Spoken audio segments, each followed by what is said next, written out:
that this is somehow caused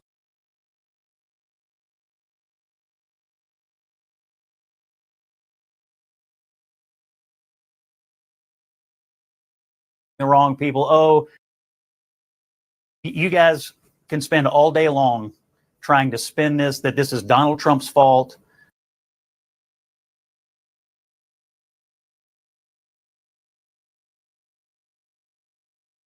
That this is somehow caused by Donald Trump. Oh, he's appointing the wrong people. Oh, he did it. Oh, this is the worst possible thing a president could possibly do to his party and to the country, to sit for a year and say, I will not do this.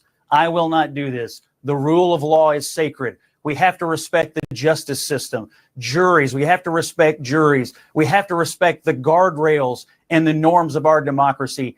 These people are liars. Inflation is transitory. Afghanistan, it's a success. The border is secure. Robert Hur is a liar. The videos are cheap fakes. Biden has a cold. He'll never drop out. Oh, I'll never pardon Hunter. It's all a lie. It is all a grift. Every American, except the most partisan, brain-rotted people, are going to be outraged by this today. He is going to leave off. You think 38, 39% job approval is bad? Just you wait. Just you wait. He's disgraced. Scott, disgraced today. Outrageous. You don't need to, but Scott, you don't need to hurl names and say people like me are brain rotted. Come on, that's a little beyond the pale, even for you, Scott. Listen, I stand we can up for yourself. You don't have to defend this. He's leaving office. You don't have to defend it. You don't have to die on this hill. You can say this is wrong because everybody knows that it is. It's wrong. Are you fine with the lying? Are you fine with him sitting before the election all year and lying to the American people? Are you fine with the lying about it? I don't think that he was lying. I think he made a decision after the fact and decided this was the right thing for him and for his family. Period. Full stop. John, Donald Trump decided that it was okay to pardon Joe Biden, Karine Jean-Pierre. How many minutes of tape do we have of both of these people telling the American people this will not happen? Me and Larry could probably watch this shit all we day. Could play it all. Right. But why the fuck would we when Larry Beyah is here? Fucking Larry Beyah, fucking Monday, people. We are funnier than them, first and foremost. Blah, blah, blah. First and furthermore? Yeah. By the way, these are seats. I hit the ground sucking a dick. I hit the ground sucking a dick. I wouldn't have played that note just yet. However, slide over a little more. I like it framed here. Let me tell you something. Slow down, FedEx. Let me tell you something. We got seeded grapes here today. Yeah, I thought seated, and shout out everyone. By the way, shout out Gino sucks cock for Buster than one. Yo, I'm gonna say it again. That's the funniest fucking name. I'll say it again. So I blow the guy, and he's like, "Here's your bus fare," and I go, "Joke's on you. I'm walking." Nah. I gotta get my steps in. Yeah, I gotta get my steps in. But he's like, "Oh my god, he's so Gino, you drove 3 hours to play a fucking. What is this guy talking? What are you saying? Look, do you understand? And I drove 2 hours to play a club, and you didn't meet me there. And there's been times I've driven longer to play a club. Do you understand? Like, this is why I've flown longer to play a club. Please, this is why YouTube is winning with assholes, with losers. Because these are the winners. Gino sucks cock for bus fare, then walk. Right. Classic. Like we were, and I want to thank this gentleman. Where's my necklace? Not my necklace. Oh, that's Miley. I gotta show Miley's necklace. Oh, hold up. Yeah, all right, Miley. Miley made me a necklace. My cousin Miley from last week. Remember Miley came last week and they donated. And Grant, I got a bone to pick with you because Grant was so upset. This is awful. Because Grant, he donated $7 last week. He's 9 years old. He's helping me beat cancer because he, as a 9-year-old, just beat cancer. He donated to this right here. We're not eating these grapes. And I am. These are terrible. Listen, people. Some days, and this is what I'm teaching Gino, and Gino's teaching me too, but some days you have to get the seedless grapes, and some days your grapes will be seeded. But these are shit seed grapes. The nutrition is in the grape. Do not spike your nose or something in your face? Tell me about it. Don't buy seeded grapes when they have the ones without seeds right below. Don't cut off your nose to spike your face. Yeah, that too. Whatever the fuck you need. All right, folks. But let me tell you right now. I gotta tell you about Grant. I'm listening. Because Grant Keep right talking. now, is we're on him. Just setting. He is so upset. He is so upset. God damn it, Grant! I'm sorry, buddy. That he flew to Florida to be on the beach, right? To hang out with his father, and he's out there like in palm tree weather, right? Really. So I don't know if he'll ever get over this. But what I'm saying is, give him a shout out. The poor son of a bitch out there in palm tree weather. Palm tree weather. Are you kidding me? And getting all the Christmas gifts in the world. I don't know how he's going to get over this. So please shout him out for last week donating $7. Thank you. What's it, Ray? Grant. See? Oh my goodness gracious! It's Grant like Ulysses because that's his uncle. Ah, there you go, Grant. Okay. Well, I'm sorry because I went back and I somehow missed it. Miley helped him set it up. How do you expect me to see Grant when I can't even see grapes with seeds? Oh my goodness! And to be fair, Miley and Grant, you just see it. Look at this. Look at him right now. No seeded grapes, but sometimes I'm telling you, but life is yin and yang. But sometimes you get seedless grapes, and then the days you get seeded grapes, I guarantee you'll love them if you just appreciate the moment and be grateful for the grape. That's a good grape. Who bought them? You did? I'm grateful for you. You're grateful. I'm grateful for you. All right, so listen. This was a great weekend. Why? What is that? No, I was going to answer, and I found another fucking seed in the grape. Hey, Adam, call this one seeded means they have seeds. And listen, we can grow grapes now. Another reason to hate the phrase has seed. Has seed, nothing. KJ Fury with the admission fee. Larry. What it is, cuz. KJ, what up, baby? And I'll tell you why this was a great weekend. And we will talk about it. And that guy set it up with the fucking Geno suck stick for bus fare. You drove 3 hours to do. Yeah, we drive to make people laugh. That's what we do. We are. That's the work. The work is if someone had to drive 3 hours to a job, God forbid, you know what I mean? That'd be terrible. But we're just like truckers. Somebody said that once. We show up with our fucking goods. We do our dog and pony show. Yeah. We get fucking silly hammered. And by the way, what a great weekend I strung together. Wednesday, we went down to Delaware. Okay. We drove 2.5 hours actually, it turned out to be 3 with traffic because we got a late start. So it's almost like the guy was with us. Don't you like driving? I enjoy driving. Keanu does not enjoy driving because she. What's her deal? She's uptight. Okay. She gets very. Is that the secret to getting to not seeding it up, motherfucker? Well, listen. When you enjoy something, you just say, "I'm gonna take my time with it." Right. I don't enjoy it. Now here's the deal. What do you say? We need. Okay, Larry. Thank you. Thank you. Shit, motherfucker. What is your fucking problem? Oh my God. See, that's why they're the best. Yeah, that's know exactly why. Because I'm like sitting up here like, why am I in earbuds or whatever like Look that? Look at KJ Fury painting a picture in that Van Gogh hat. Van Gogh used to put candles on that hat like that and paint. Every time I see you eat, I'm like, all right, I'm gonna try another grape because you're so persistent. Oh my God, these grapes are delicious. I know. I'm telling you, God created delicious food, and I'm like, I'm not gonna sit up here and let the seed. And that's a metaphor for life, people. Don't let the seeds and whatever you do stop you from going after what's the most beneficial part. If the seeds are small, you know what I'm saying? If they're not poisonous seeds or whatever. Even if then, like apricot seeds, you can't eat too many of them. I don't want the goddamn seeds in my grapes. But listen, look, Baldo-sized grapes. You told him Atomic Ray. Real Kiki's here. Hi, now, fake Kiki. First you're a comedian, then you were going to sell pillows. Now you're going to be a truck driver. I don't hear anything. Did you hear anything? Did you hear anything? I heard nothing. Is someone talking? I don't think someone. Is someone talking? No. God, no.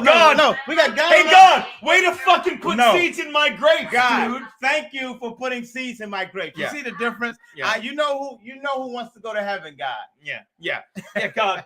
Yeah, I'd like to go to heaven because these seeded grapes are hell on earth right now. There are seedless grapes in heaven. Yeah, well, and so sometimes you got to swallow a few seeds for bus fare and then walk anyway. Think of how many seeds you went through to get Keanu. How many seeds I dropped on people to get Keanu. How many seeds she swallowed to get to me. Oh, we're a very classy couple. Very classy. Now, here's the deal. Take the microphone away from that fake imposter bitch. I heard nothing. There's nothing, baby. You're fine. Anyway. I heard nothing. Jesus. Who are y'all hearing? Now, take the seeds.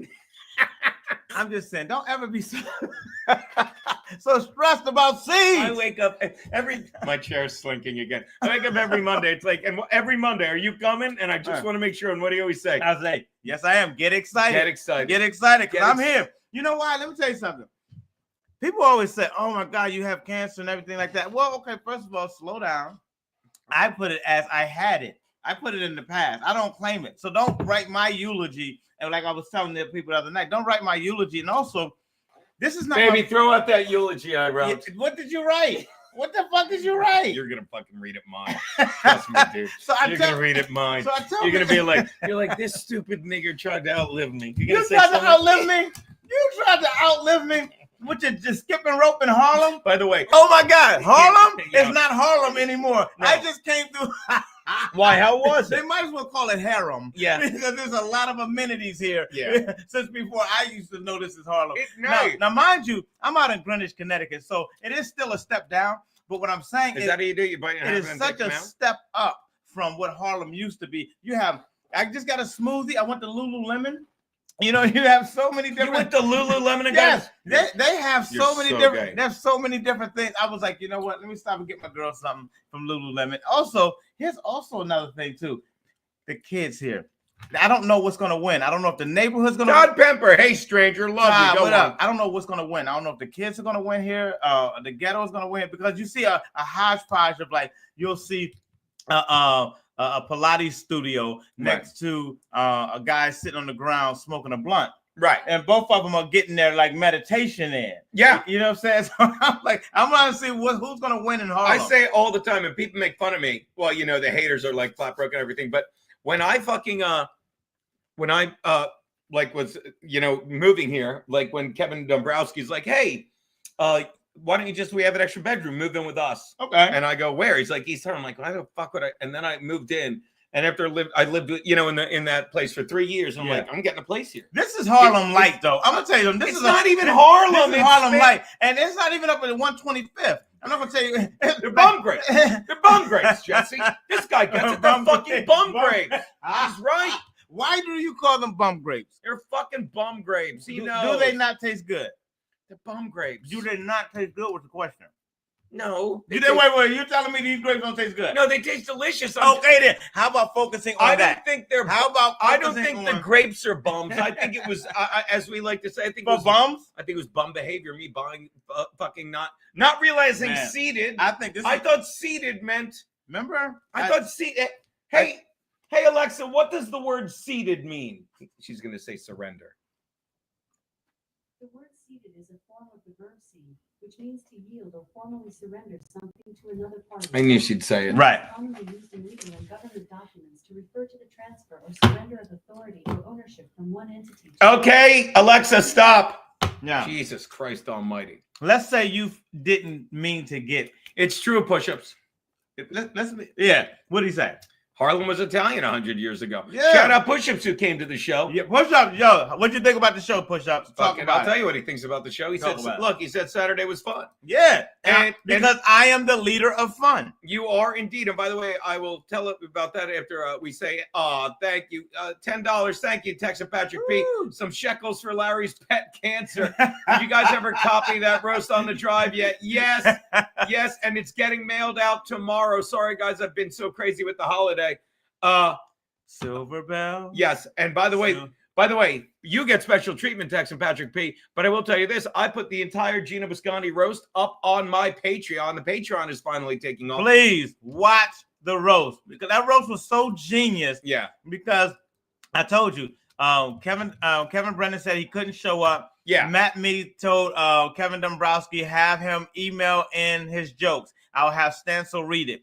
That set the whole tone for a roast that you've never seen before. There you go. And Stancil was in there delivering.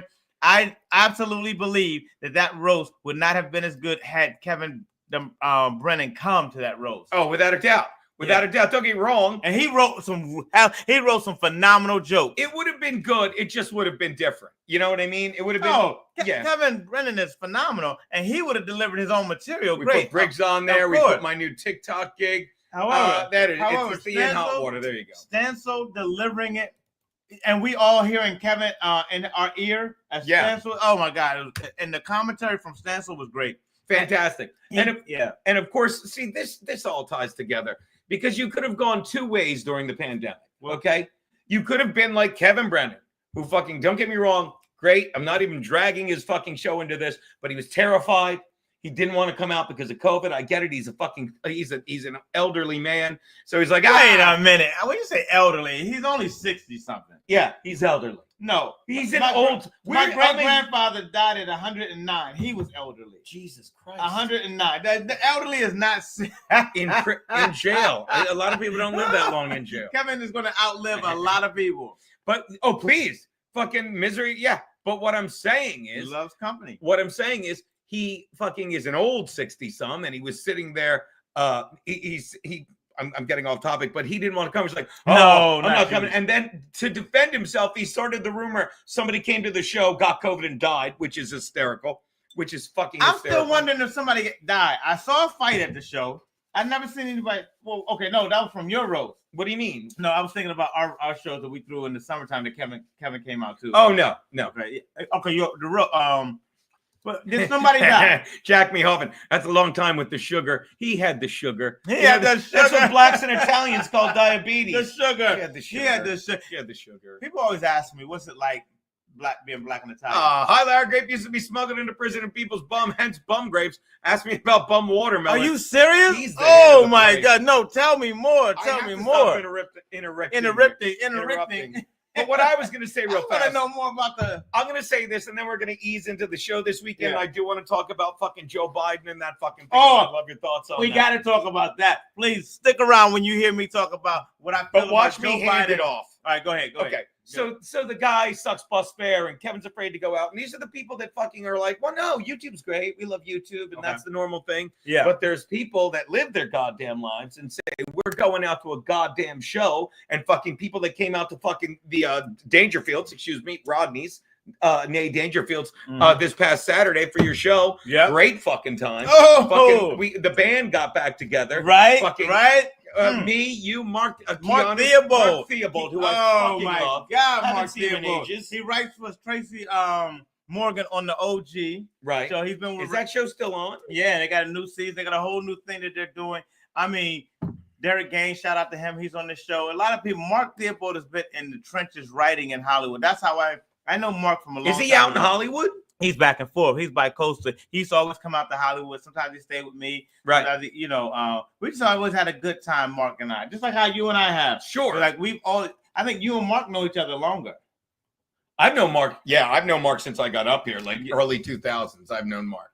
Okay, no, then I know him longer. I just didn't know when you started knowing him. But let me tell you, Mark Theobald crushed it that night. You know who else did? Who's that? Marlon Jean-Baptiste. Oh, the guy that opened the show. Yeah, he hit the ground fucking running. He crushed it out of the gate. And right? Matt Mead crushed it hosting. Yeah. Oh, man. Matt Mead's probably going to do a spot at my birthday show. How great is that? He should, because he's our resident host for the show. And then also, what's his name? John Campanelli. Right. He crushed it. Oh, I have not seen him in ages. Where's he been? It. I don't know. I haven't seen it. That was my first time seeing him that night. And I was watching him on the first show. By the way, December 29th, we're doing it again. Yes, I'm there. Why? Yeah, you're on the fucking flyer, Larry Beyah. Anytime I see my face on the flyer, I was like, okay, I got to go crush it. Shout out Filthy Farmer. Thank you so much. So that was a great fucking time. As I was saying, I've known Theobald for fucking ever. Guy's fucking great. He did. Why are you not putting these right in there? Well, because I know I had a butler. Oh, okay. There you go. There you go. I sweep for you. I use that thing. I use the rag sheet. Gino and Larry need one more stooge to redo the Three Stooges. One more stooge. One more goddamn stooge. You know, so that was a great thing. Okay, but you was about to land the plane on Kevin. Well, no, I'm saying Kevin is a YouTube guy. He's great at the YouTube. He loves the fucking YouTube. He fucking excels at YouTube. Okay. But fucking you forget to leave. Like, I'm sure he has a life, but it's like, that's not why I came up to New York. I'm not done with New York. I like being in New York. I like being able to get on stages. I like fucking being in a hub that fucking facilitates, comedy, and you can travel around. You can do it from anywhere. What do you feel? I'm just not done yet. What do you feel about? Okay, because I love New York. New York is the mecca of stand-up comedy. If you didn't know about New York, People have comedy in a lot of different places. Yeah. There's phenomenal comedy in Chicago, phenomenal comedy in Atlanta, phenomenal comedy on the West Coast, LA, San Francisco, and some places in between have some phenomenal comedy. However, New York is the mecca of comedy. Oh, sure. Just like Hollywood is the mecca of films. We can do some films here. We got Tribeca Film Festival, whatever, but it doesn't hold a candle to Hollywood. No. There's no place on this planet that holds a candle to New York stand-up comedy. That's a good point. Austin is like becoming the new hub of. It still will never, ever, ever, ever, ever. Austin will never, ever, ever, ever, ever, ever, ever, ever. I don't think so. Be New York City. It won't be New York City. You know why? It's a different type of scene, New York, right? New York has to go through different seasons. You have to be funny in spring when different things are going on. You have to be funny in the summer. You have to be funny in the fall. You have to be funny in the frigid brick winter. You have to want to come out for that. You have to know that you're going to a spot that only pays $50 or $100 when you first are starting out or whatever. And you're like, you got to make sure you got to get there and get back. You got to bundle up, and you got to catch the Uber. You got to do whatever you have to do, and you got to hit them and be funny because New Yorkers do not care. No. New Yorkers. Well, it's also the mecca of people randomly taking a shit in the street. Think about it. If you can randomly, you know how much confidence it takes to let somebody watch you shit. Yeah, that's true. And Atomic Ray is right. Austin isn't 24 hours like New York City. Right. It will never be. I stand on that to anybody on this planet. Come to New York City for 6 months and watch how much better you get at stand-up comedy, no matter where you are. There's a lot of people out in California that I love. Like Louis Katz, he'll come out there or whatever. But Louis Katz, I've met him at Gotham, and he vouched for me over at Cobb's Comedy Club. You know, people who come over here and then go out there. You see the rapid fire a little bit stronger. Sure. They don't do the lazy premises from Def Jam, you know, and put it in their little spin because they're Asian now. Yeah. And, you know, but it's a spinoff of somebody that somebody said. No, New York is now in your face. But here's what I want to ask you. We live in the zeitgeist of Zeit. Well, my tooth, I got to get it fixed on the 13th. But anyway, we live in the zeitgeist of the media. We live like social media. You have to get with it. So Kevin, being as old as he is, like I think that being older, you kind of like weigh when you start thinking about death or anything like that. So and then you start thinking about the footprints that you're going to leave here. And then you start thinking about your legacy, whatever. And you say, well, okay, the game is changing. So should I be out here on the internet or YouTube or anything? And I think he went with it and said, okay, I can see where I can get more followers or more feedback because these clubs are what now? Booking their friends. Right. These clubs are doing crazy stuff. So it's like you look and you say, well, I can see with him going in that lane. However, I think that you got to play by their rules. Like YouTube will tell you, well, you can't say this, you can't say that. And it's like, oh my goodness, what is this? You know, like what is this? Like, which is insane. But it's not just it's for adults. But not everyone is saying what is this? Okay. It's becoming normalized. Yeah. You know what I mean? Yeah. And they're like, all right, well, like I'll say whenever I used to get the email from YouTube, it's like, all right, your thing is fine. We can't use it because of this, or you know, it was you stole this, or you stole this song. I mean, or you couldn't use this song for a long period of time. And I would read the letter and be like, all right, whatever. But like when you get the strike, it's like I didn't even be like, oh my god. I'm like, you motherfuckers. Because the more they send letters saying it's okay, the more people are fucking saying, "Oh, I'm good." Okay, well, let me ask you something. I'm a good boy. But here's the deal. That. And they do that. But here's what I'm asking. He said, "Do." They do. They do. They do. They do. He do. Stupid. All right, but here's what I'm saying. Like, you go to Greenwich, Connecticut, right? Sure. There are rules that you have in Greenwich, Connecticut that you don't have in New York City. Right. Where would I rather live? I'd rather live in Greenwich, Connecticut. I live in Greenwich, Connecticut because I would rather live in Greenwich, Connecticut. There's no part of New York City that I would rather live in than Greenwich, Connecticut. But there are phenomenal parts of New York City, Upper East Side, Upper West Side, some places, you know, along, what is that, Broadway or whatever. It's nice. However, there are rules. Like, they stopped this family there from having a 4th of July celebration every year. Italian family. We have this place in there around where we live called the Garlic Knot. Right. This is where a lot of the Italians are, or whatever like that. So they call it the Garlic Knot. So we're in the thick of that. And so the guy used to buy from the pork store, he used to buy like $10,000 worth of fireworks every year. Yeah. Shoot it up. I mean, people would come out there just like with the Halloween. People, it'd be festive, families and everything. People shoot it up in this neighborhood all the time. Now, the last year they did. Somebody went down to city council and said, "You know what? This is not New York. If y'all want to go see fireworks, go to New York. We're a peaceful, quiet town." Yeah. And there are no more fireworks in Greenwich, Connecticut. I personally love it. I love quiet.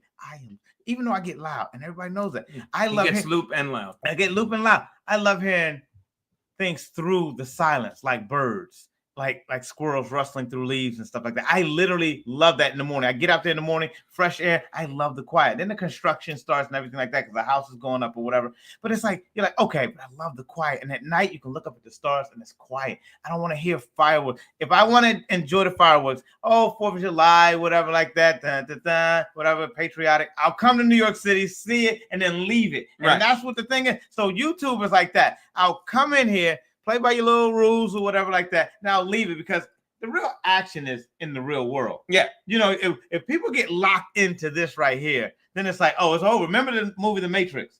Of course. And what's that other one? What is it? Matrix 2? I'm kidding. 3 and 4. Roy Jones. Oh, no, there was one with Avatar. Oh, okay. Where the people they lay down in this tube. And then they close it, and then they go enjoy their lives. Yeah. And then they go, that's what this is right here. You got people who do nothing in life, and then get in here like, oh, I'm a star.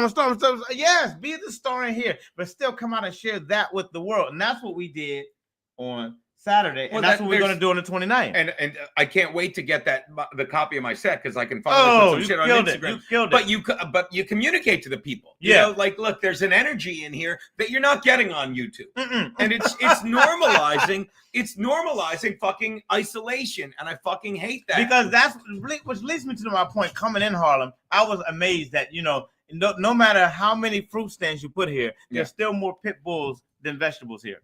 Really? It seems like they're trying to compete. Who's going to bring more fruit, more pit bulls? Fruit is like, I want to see this battle in Harlem. But the thing is that I looked at the school across the street. Now, I took a picture of this, and this is exactly what. Same thing, smart ass. By the way, while you're looking that up, Bob and Patrice, here's a couple bucks for more grapes. And I know that's a shot. I know that means like, and by the way, the green grapes are the green grapes are just the same price as the red grapes. I thought I'd switch it up. I just don't know it's seeded. Yo, the darker the berry, the sweeter the fruit.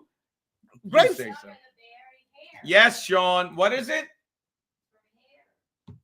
Fake Kiki is quoting like gay movies or something. I'm sorry, real Kiki. Sorry, real Kiki. I'm sorry. I'm so sorry, real Kiki. She does that. You know what? I know, buddy. I hear nothing. What happened? Absolutely nothing. I didn't hear anything. What? God, get these seeds out of these fucking grapes. God, could you make sure that anything that I've said? No, I don't think you would. Thank you for putting the seeds in the grapes. Yeah, there you go. Okay. Just keep kissing God's ass. I will. I hear you. He's cured me from everything. He's been very good to me. So, okay. So what I was saying was across the street. Across the street. Yeah. Okay, it says school, and it says S is for service, C is for courage, H is for humility, O is for originality, L is for leadership, A is for they're spelling scholar. Scholar. Okay, see, I can spell it. Now, here's the deal. Surprise H isn't for homo in this fucking neighborhood. But now here's the deal. It's a lot of them coming. But no one's eating the seeds. It's a lot of other things in this neighborhood. I saw her. But did something just come by? God, You have a mouse. What's that? You have a mouse. Not like Steve. Steve's got the fucking mouse. Jesus Christ. Does he have a mouse? Remember? See, he's got an infestation, we believe. Well, remember we did the sports show. His wife was killing a mouse while we were on air. And then another one cropped up. Fake Kiki is doing real Kiki's doing fake Kiki's words. So it's about programming. They're programming the people. Right. So the avatars, the matrix of the world, you jump into this thing right here, and the next thing you know, you're like, oh, I'm locked into it. I'm watching the children. I want them to be able to find that balance of being out in the world, right? Putting all this down and looking at a tree, looking at a squirrel, taking from what nature does. Right. Because what happens is we put so much into this, and I want to put so much in this because there's a lot to this. Sure. I'm from media. I'm from mass media and communication. Yeah, to get your thoughts out. I believe that evens the playing field, so we don't have to just look at CBS, NBC. Well, I will say this about YouTube when you bring up CBS and NBC. The only place I get news now, honest to God, I use three things for news. What? I use Rumble or YouTube, right? Well, I'll count that as one. I use Twitter, which is X, and I use my common sense. Right. Because that's another thing they tried to steal from us. Right. They tried to steal common sense. And I'm telling you, that leads into the Biden thing. That leads into the Biden thing. Because I'm telling you, the left used to one thing that happened during the lockdown is a lot of people woke up. Right. A lot of people woke up and said, what the fuck? I'm the guy that fucking before the lockdown, I'm like, what are you saying about 9/11? The fucking they flew planes into the thing. Right. You know what I mean? Right. Like what he's like I remember when my mother was sick with cancer 30 years ago. Right. And my mother was like, I've got to give you that SEAT. I forgot to make it, but I'll give it to you and I'll show you how to make it. Okay. But she goes, well, I'm thinking of looking into holistic stuff. And I'll never forget 26-year-old Gina. I'm like, what are you, stupid, Mom? Yeah. You know what I mean? Yeah. No. Why'd you say that? But why? No, because I was I believed everything. You were programmed. I was still asleep. Yes. But they woke us the fuck up. And now a lot of people ask questions. And a lot of people use their common sense. And a lot of people say, why? A lot of people, and I say this in my act, how did man survive for 500 million years when Dr. Fauci was just born about 70 years ago? How did we do it? Okay, but here's a good question. Fuck you, YouTube. No, he didn't say that. Now listen, because I got an answer before we get canceled. Now check this out. Here's the deal. We is right, Atomic Ray. Yeah. Okay. Here's the deal. I apologize, buddy. Okay. Here's the deal. Io. Ew. That means me and I in Italian. Yeah, I know. You're so annoying. It's so annoying. I salute him on That's right. By the way, he's fucking with me. And the Epic Times. What? I'll read it to you right now. I get the hard copy every Wednesday. Every don't Wednesday? I, babe? Go get one. Fucking love Show it. me. If I don't see it, it don't happen. Oh, yeah? Okay.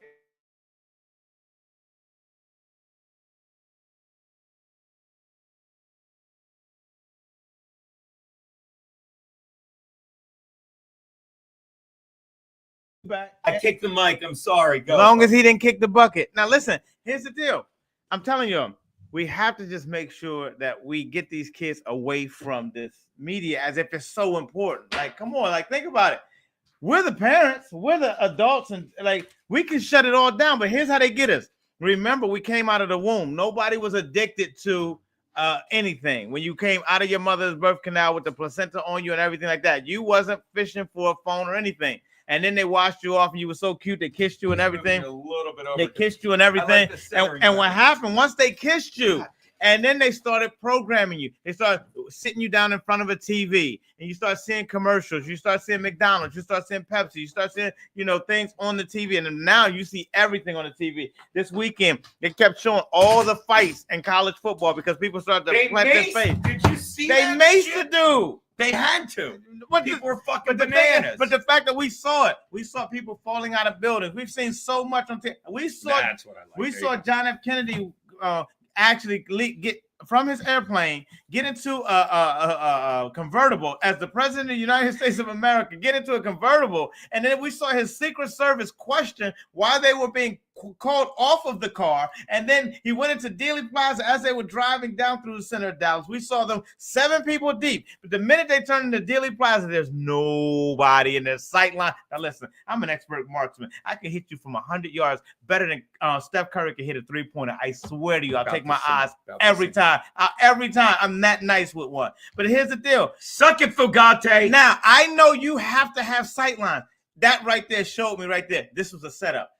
They program you to stay in line. They program you to what you have appetites for. And then they suddenly, because it's called neuro-linguistic programming, which you already know about, they program you to let you know this is what we want you to go after, and this is what we want you to be scared of. And so they'll give you McDonald's and Wendy's and this and that. You get, why do I have an appetite? Because I'm watching the game for alcohol and chicken and that. I always have an appetite. Have you seen that Popeye's chicken commercial? I said black people don't stand a chance if they watch TV. The guy wearing orange like suspenders and plaid overalls. Oh my, what the heck is that? Is that Mr. Bojangles? Is that Sambo? What is that? And these people, they have agents. Mr. Bojangles with 2 G's. Exactly. This is 2024, and we're like, this guy has an agent. This guy has consciousness now. This guy isn't stepping fetching. He knows about what happened in the past, or does he? Or has he been led down a real field that says that's okay? Because here's what I saw. I was telling Matt this. I said, yo, did you see that commercial with this black woman? She's kind of a little hefty or whatever, and she's in this white guy's living room, and he's watching the game, but he wants boneless wings or some whatever they're marketing. Who don't want boneless wings? Now she says, "Oh, Popeye's got that," or whatever like that, and then she says something that doesn't make complete sense, and the white guy says in the commercial, "That doesn't make sense," and she says on cue, "We don't make sense. We make chicken." I was like, done. Where was that? I was like, it was in a commercial. My mother and I was watching the Warriors one night, and we like to count the sick commercials when they play for black people, and then we watch tennis channels too, and we say none of those commercials will ever end up on these commercials right here because we are big into tennis. My mother and I. We also big into football and basketball. So when we're watching football and basketball, the commercials that are geared toward the people who watch football and basketball, it's like they don't want these people to make it. These people over here doing Range Rover commercials, they're doing better shoes. I got some sneakers. I got a lot of stuff. Armra. I get a lot of stuff from watching the tennis channel because the commercials are better. Right. That's what I'm saying. Like, we've been programmed so hard in this country to be a second-class citizen. Right. Everybody now, because there's the powers that 1%. And if you don't believe it, just watch the movie called The 1%, made by the 1%, a guy in the 1% from Johnson & Johnson, and Ivanka Trump is in it and everybody. And once I saw that movie, it confirmed everything I learned in my childhood. Like, the 1% uses people like puppets. And when you talk about control, and they don't want you to talk like this. They don't want you to do whatever. So they slap your hand when you do it. And they let everybody watch. They gently lead you back to where you're supposed to be, exactly. Is what you're saying. They just, what does Steve call it? They boop you on the snoot and say, come back here. Yeah. But getting all the way back, circling all the way back. Thank you, Natopia. Nice slice. Getting all the way back. And I'd love Max Loads if you're still in here. Shout out Max Loads. Max Loads. We showed this clip earlier, and I want to watch it again because this is what I'm saying about they woke us up. Right. They woke a lot of people up. And the left is so stupid. Okay. That's not fair. Like, not the left. Whoever is in power, the Democratic Party, they're old and out of touch, and they're so. I don't believe they're out of touch. How do you say they're not out of touch when they basically they wanted they put in Biden, right? He stunk. Yeah. He lied. Yeah. They said, well, we'll just wait till it's. They hung him out to dry. They brought in Kamala. Yeah. Kamala didn't get a delegate. Yeah. So these are the people that say they're democracy, but that's fucking against and what the I'm Constitution. saying is, it was a design play. Why? I'm saying it ran to perfection. They ran that play. They didn't get elected. No, they ran that play to perfection because for 4 years they money laundered our taxes through Zelensky and called it a war with Russia. Meanwhile, what's his name? Hunter Biden went a couple of years before that to set this whole thing up. Oh, that's why he set this whole thing up, and they ran it to perfection. Yo, but you're talking about two different things. I love hustles. I'm big on hustles. We're talking about two different things. That was a big hustle. That means they're not out of touch. They're smart because who they play for is not you. They play for a bigger power than them. Okay, I will give you what that. What did Junior say on Sopranos? I answer to a bigger power than you, my little But what nephew. you're saying is I completely agree with that, but that's not what I'm saying. Okay, talk about it. What you saying? Well, what you're saying is great. Yeah, and I wasn't even thinking of it that way, and that's a brilliant point. So I'll give you props for that. It's like they're like maybe I'll look at this a different way. Here's my thought, like because when they show us this, okay, what? When this woman, and we'll show it again. Hold on, I'll share the screen. The puppet? The thing we opened with, like the puppet? No, they're all puppets. But CNN is so. Why did Hunter need an 11-year blanket pardon? We're sitting on the biggest cover up, and he knows exactly when it happened. Yes. But this is what I think. Okay, about Biden. Yeah. To his party and to the country to sit for Biden. Like I've shit on Biden, I've shit on Kamala, and the left is so stupid that they think people still believe this. And I can't imagine anyone on the left even believes this anymore. Because when Joe Biden pardons his kid, I kind of see why he would do it. Because think about this. Yes. Well, no, obviously not because he's a dad. Yes. Yes, but not just because he's a dad. But yes. Why else did he do it? Because he's his dad. Why else? If you don't pardon your son, there's more. You got power to pardon your son. But I guarantee you, God pardoned Jesus. I guarantee you, my dad pardoned me. I guarantee you that any dad who sees it, if you're a dad and you love this kid, no matter if you're the second worst president in U.S. history, I don't care which he is. He was the worst. He president. is. I'll say he's the second best. Who's the worst? No, we got to talk about that later. Oh my God, it's not Carter, right? He beat Carter. No, I like Carter. Carter lived to see someone worse than him. I think that's so funny. Oh my God, but if we can call Carter the fifth or third. Yeah, I would give him that. However, Joe Biden, he was always a dunce. You go back to the 80s. He was a puppet. He was a placeholder. He was an idiot. And he was a dunce. Like all his colleagues said the same thing about him when he ran for election in the 80s. See, people don't have short-term memory. I don't. If you have long-term memory, you remember what everybody said against Joe Biden, even the media who said against him when he was running in the 80s. And I mean, he had to drop out because they caught him lying about a lot of things. They say he knows. He plagiarized his fucking speeches. He plagiarized a lot of things. Yeah, he lied on his resume. He lied everywhere. Yeah. And then they caught him on it, and then he had to drop out. And then he tried it again. And then when they put up the perfect mix with it to sneak him in, because they always want to use him as a patsy. Remember, the wealthy elites always use patsies. And so they said, we got to perform this patsy for this thing we're about to pull off. And when they put Biden in with Obama, I said, oh, they got it now. Because when they move, because they're going to get all the black people with Obama. People just voted just because he was black. People, handsome, oh my God. First black. Oh my God, he got the votes. And he was handsome. Now he got the women. I'm sorry. He ain't handsome no more. That shit ages Oh my you. God, because that's what happens. See the turkey neck on Kamala, that drunk idiot?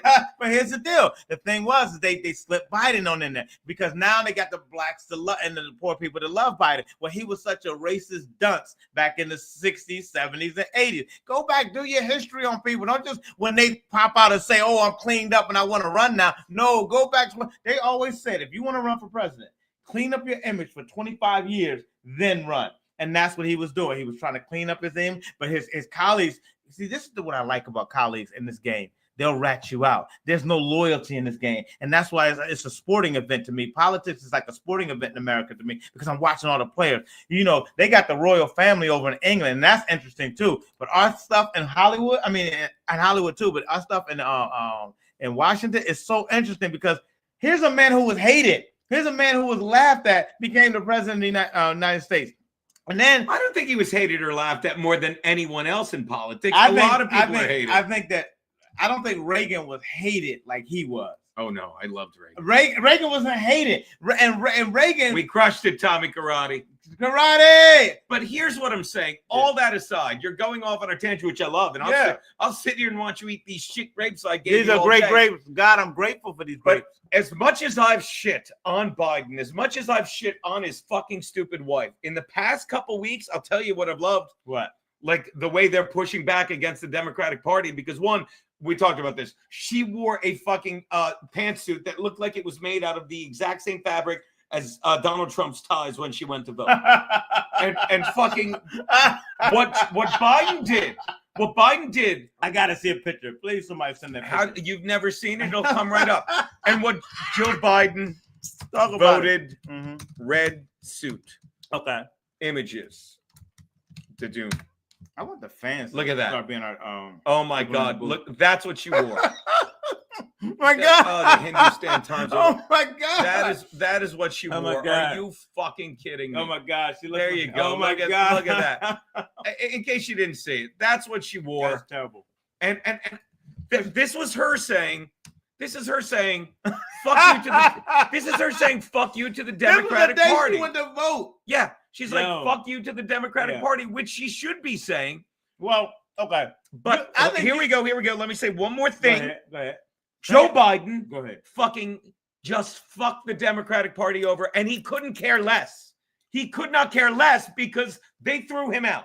Nancy Pelosi literally said, "You got to go. You fucked up the fucking. You fucked up the debate against Trump. You're old, you're senile. We don't need you anymore. And that's when he said, fine, fuck this party. And he pardoned Joe Biden. He said, wait a minute, you telling me the man who shook hands with the air, the man who fell down steps, fell off his bicycle. He fell off his bicycle. You telling me you gave a damn about him saying fuck you to anybody? No, but you're not understanding what I'm saying. You're not understanding what I'm saying. I'm listening. All that back then, when he was president, which he still is. Do you think he was ever in charge? What day do you No, he was ever never think, in charge. What day do you think he was ever in charge? He never was. So when you make that statement, when he was president, when was he president if he wasn't in charge? He was the president. He was the puppet, the talking head for Obama. We both agree about that. Right. And by doing that, right, by fucking sitting there and being the puppet, he was fiercely loyal to the Democratic Party. He's like, I'll sit here and do exactly as I'm told. Did he make money? Of course. Okay, then. Okay, well, we're not arguing about that. No, we're not arguing at all. What I'm saying is, it's just like being Italian.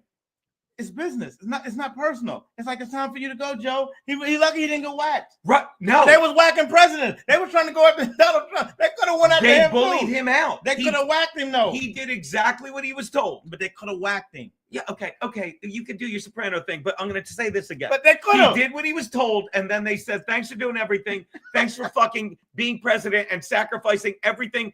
And for what we tell you to do, it's like, now, by the way, you're out. And the second they said you're out, he's like, fuck these people. And that's what this fucking pardoning his son was. But it was a big fuck you to the Democratic Party, which is going to fucking, they're a bunch of fucking hypocrites beyond belief. Now. I'm glad I would have been disappointed. I think a broken clock strikes twice a day. No. I think I've hated a broken clock is right twice a day. Well, then what strikes twice a day? People in your family. Oh shit, they do strike. I struck you. Twice. All right, but the thing is that I enjoyed this. I would have been disappointed. I've never liked the Democrat Party. Let me go on record with saying this. There's never been a time in history. I was born in 1968. There's never been a time that I liked the Democrat Party. I've had my reasons since 1968 why I don't, starting with Lyndon B. Johnson, why I don't like the Democrat Party. And I've never cared about the Democrat Party. I abstained from this election not because Kamala was black at all, because I don't even know if she's black. She was Indian a week ago. Right. But only because she went to a HBCU, which was Howard University, which was our rival. I went to Morehouse at my undergraduate, and because we hated Howard so much, but we still, when you're at HBCU college, you're like, you know what? I know my guy is going to win. And plus I live in a state that's going to vote blue anyway. So listen, I can sit this one out. I know we're going to win. We won. So when people say, well, where are you registered to vote now? Connecticut. Okay. Yeah. No, I don't like I was. And before I was New York. So New York and Connecticut, both blue states. It's, to me, they're going to vote blue. The Moors did so much. Oh my God. Me and Matt said that the other day. Somebody said, but you saw the map. It's almost like the new map is incredible. Yeah. You know, voting. Oh, Jesus Christ. But he won by such a landslide that made people say, people are tired. Together, people are tired. It's not about left or right anymore. If she lost in such a landslide that was more than just people who were so right. It was a mandate. It was like people were saying, whoa. We see the horse shit. We see it. I didn't mean to curse God, but we see it. We see exactly what's going on. And whether you're on the left or the right, people got tired. I've been talking to a lot of people. I talked to a lot of people on the left that are my buddies who some hated me. They thought I voted. They're like, you vote for? I said, I didn't even vote, dude. You can't even blame me on this one right here. But I knew my guy was going to win. However, we was debating and they were like, we see it. So I knew that people were waking up on both sides. And then Al Sharpton came out and was blaming black people and Spanish people. I said, oh my goodness. Now you're saying, oh, you defected from the party. That's what they were saying. You defected. Joe Biden was upset. The fan base was upset. The voters were upset. So people said, you know what? We're going to show you how upset we was. And she didn't win but a few states, 18, I think. She won 18 states. But the rest of them, boom. And her biggest win was California. And you know all those electoral votes. Just imagine had California abstained, how many would she had won? They wasn't buying that. The 1%, we're not buying your horse, your puppets no more. That's why he said, when I come to Harlem, I love Harlem because I like to see Harlem, but I love to get back to Connecticut. But I like to walk Harlem too, to let them know, dog, I'm still from the streets. However, I would rather live there where people know that there's better places to do and things to do. Harlem is Harlem light. However, the 1% and above is in Greenwich, Connecticut. And I see what they're doing on a daily basis. I'm like, these people down here have no idea what's going on. When we sit up in Riverside, Connecticut and everything, it looks like the Constitution was talked about up here. It looks like the people in power were talking up here. And then you come down here, you're like, these people have no idea what's going on over, and what's going on over there affects everything down here. And that's why I say he had better pardon his son. He had better. I would have lost respect for him, and I had none. You don't have any respect for him. I had none respect for him. What was the point of that? As a dad, he pardoned his son because he's a piece of shit. And he pardoned his son because his son covered up. He literally said it includes everything. Everything. Yeah. So he basically said, don't even investigate him because it's not going to fucking matter. If you don't understand, that's an admission of his guilt, of Hunter Biden's guilt, and it's his way of saying, look, I know the fucking party. I know the party fucked me over, and now I'm fucking you. The Democrats are below zero right now with their fucking level of trust. There's no reason to trust them at all now. Right. Don't ever trust a Democrat. You've heard it here first. You can tell every Democrat that I said, and I used to live next to Nancy Pelosi in San Francisco. I'm not going to tell you where she lived, but I would walk down Broadway. Just look for the gay guy with the hammer and the wife. Right. And I was telling everybody it was not me. And when you walk down Broadway, her street is one of the streets off of the Broadway. So I walk up and down and see her house every time. I never cared about the Democrats. I never cared. And what I'm saying is, but I still recognize a hustle. And because I'm from the streets and because I'm Italian and Black, I love hustles. And because I'm me, I love hustles. And I love learning hustles. I love learning new things that people do so that I won't get taken for the hustle. I was dating a girl who she was so dumb to hustles, she fell for the fucking, a person, an African comes up to him and says, hey, if you could deposit. African. Yeah, and you could deposit some money in your account, and I need to do this with this money. And she took the money, and she called me up, she says, well, and she was all nervous. She said, this guy said, if I do this, it's whatever like that. I said, Liz, open the fucking bag, because I knew what happened. She opened it and she was disappointed, and that's what I'm saying happens to the Democrats. You open it and you're disappointed because you've been hustled, and the reason why I don't get hustled is because I study hustles. No one's saying you got hustled. The Democrats got hustled. Yeah, no, yes, the Democrats didn't get. Oh, I see what you're saying. Yeah, you're right. I apologize. You're saying but the Democrats, everyone's saying they're laundering money. Everyone's saying it. In fact, did you see Kamala? There was a tweet about who's that guy, James Carville. He does all the and he's a notorious Democrat. I read in the thing, I didn't fucking know. And notorious. James Carville. Notorious. James Carville literally said we have to investigate this because oh God, where is she? Look at this.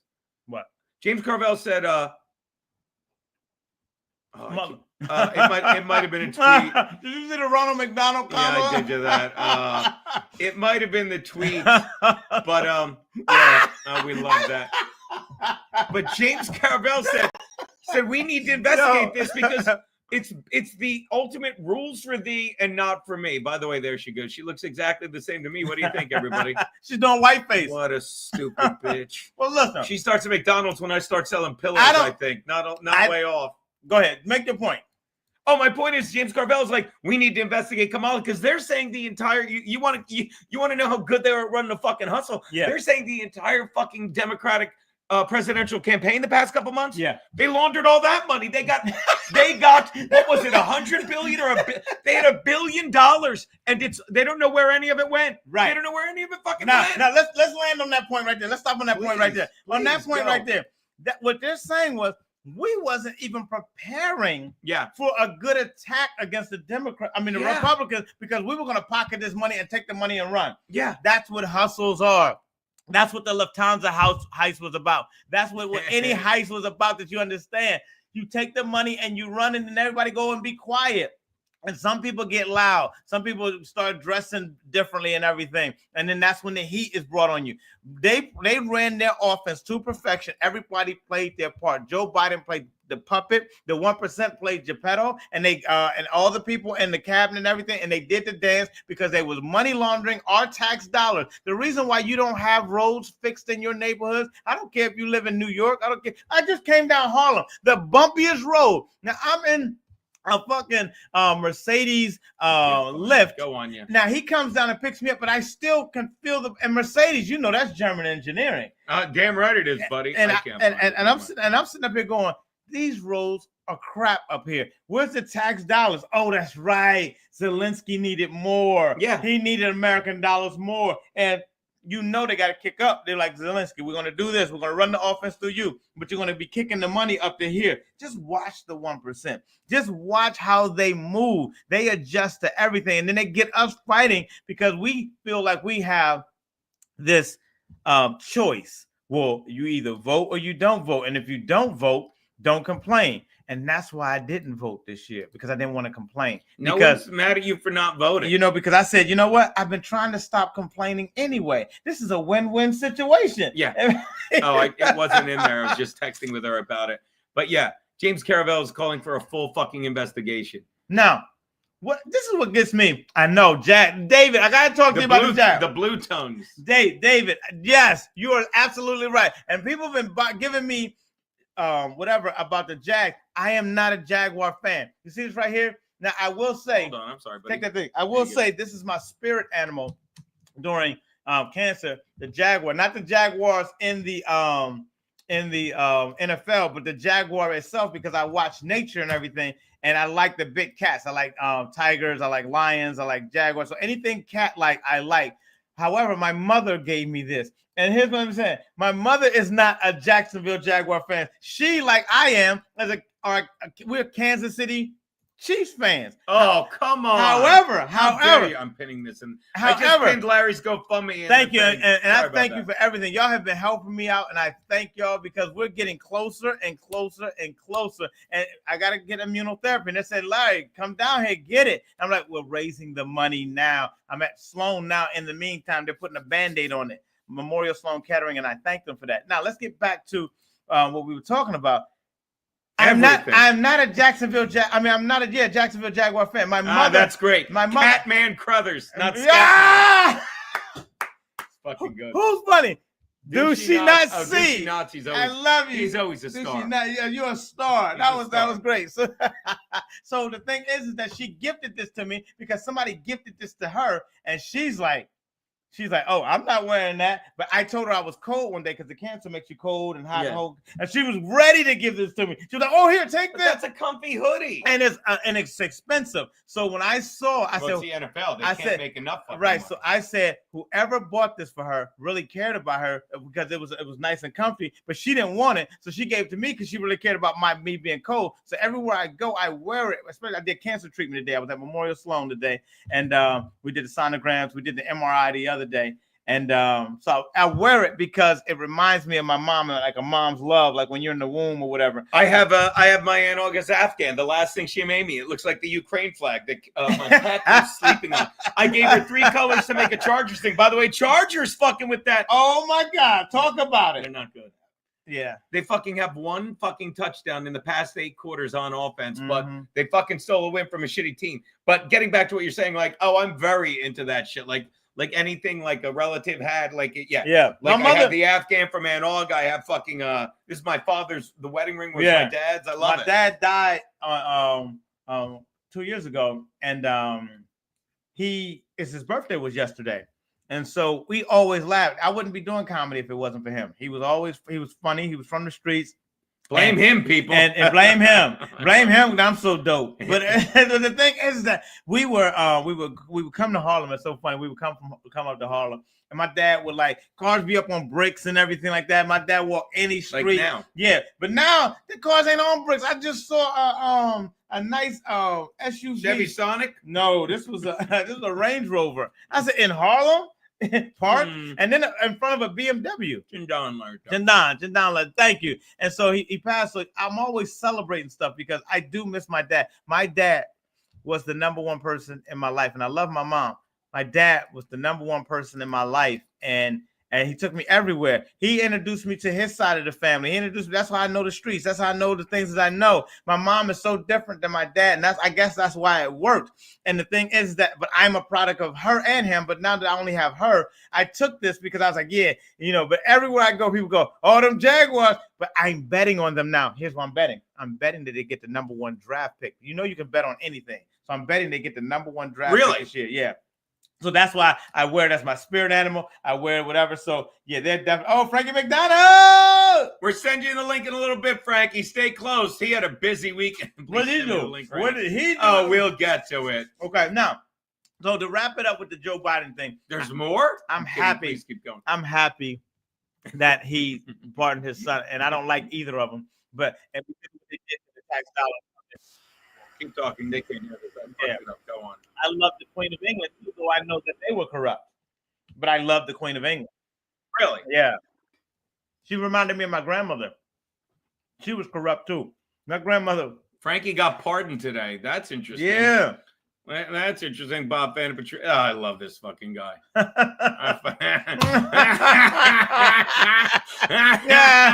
Nothing. We're not looking at anything, but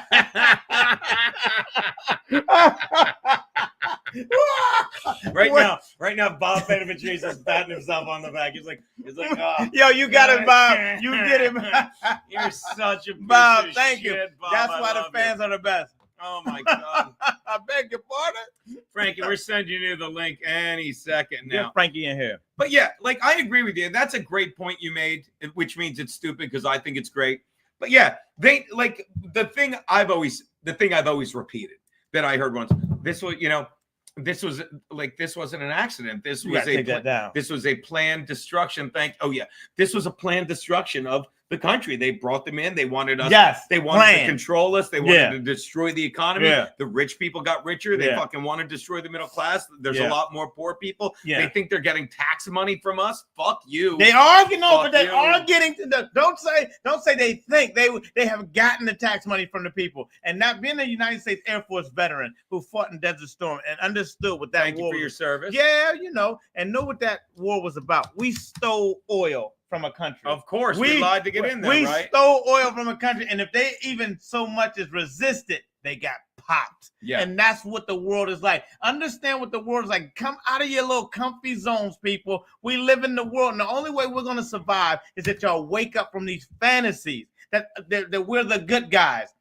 I want to tell you something right now. If you are in America thinking we are the good guys, wake up. You're still watching a cartoon. Whatever made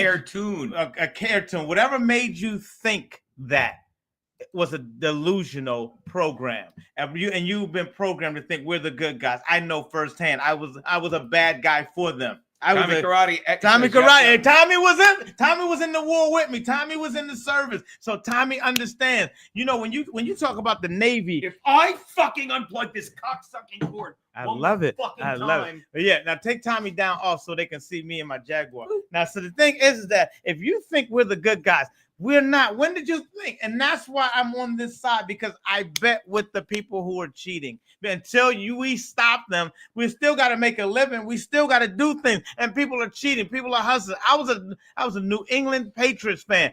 Not just because I love Tom Brady, not just because I love Bill Belichick's system, because I know the NFL was cheating for them. And I was like, wait a minute, if I'm going to bet my money, I'm betting on where they're cheating. The tuck rule, the Atlanta Super Bowl. Who was mad that the Atlanta Falcons blew a 27-3 lead going into the third quarter? Ironically, 28-3. And ironically, the people that I bet on actually won the game and covered the bet. Wow.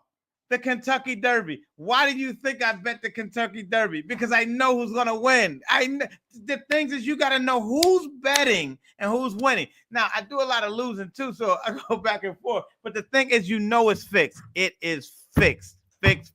Politics is fixed. If you're sitting up here going, I think Kamala Harris is thinking about me like I think about her, you're wrong. She's not. If you think that Joe Biden thought about you like you think about them, you're wrong. They hustled you. They They had to get your money. It's like the person on the corner playing 3-card Monty. Do you think that person on the corner is he a person or is he a? Never mind. Okay. Oh, you know. Use your imagination. Use your imagination. Use your imagination. Sat down without unplugging. Is he seated or not? That's like when boneless chicken came and then there was boned-in chicken. Get some alcohol. Is boned-in chicken like seed-in? Maybe these should be called seed-in grapes. Seeded. Boned-in chicken. Boned-in chicken. Boned-in chicken. What do you do with all the money you win? I love that fucking story, dude. Here's what happens when you win a lot. I'm glad I now know to walk away. I'm glad I now know. I used to go with my cousin Leo. He owns a pizza shop, Leo's, in Bay Ridge. Right. So after we would close the shop, I used to drive and do deliveries for him and stuff like that. We all when you're family, you pitch in, you do whatever.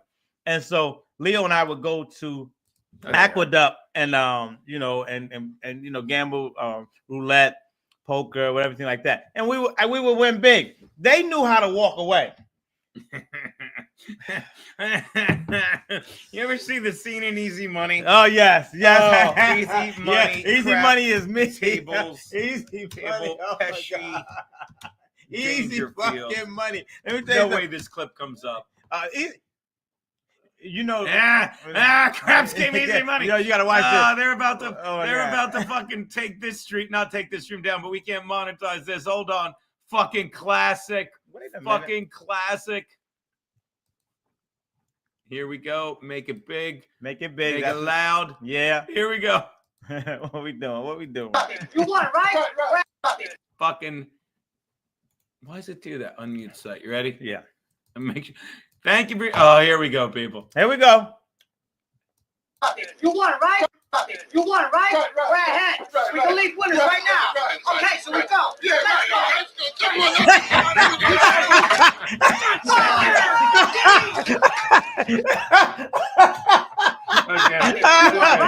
ahead. We can leave winners right now. Okay, so we go.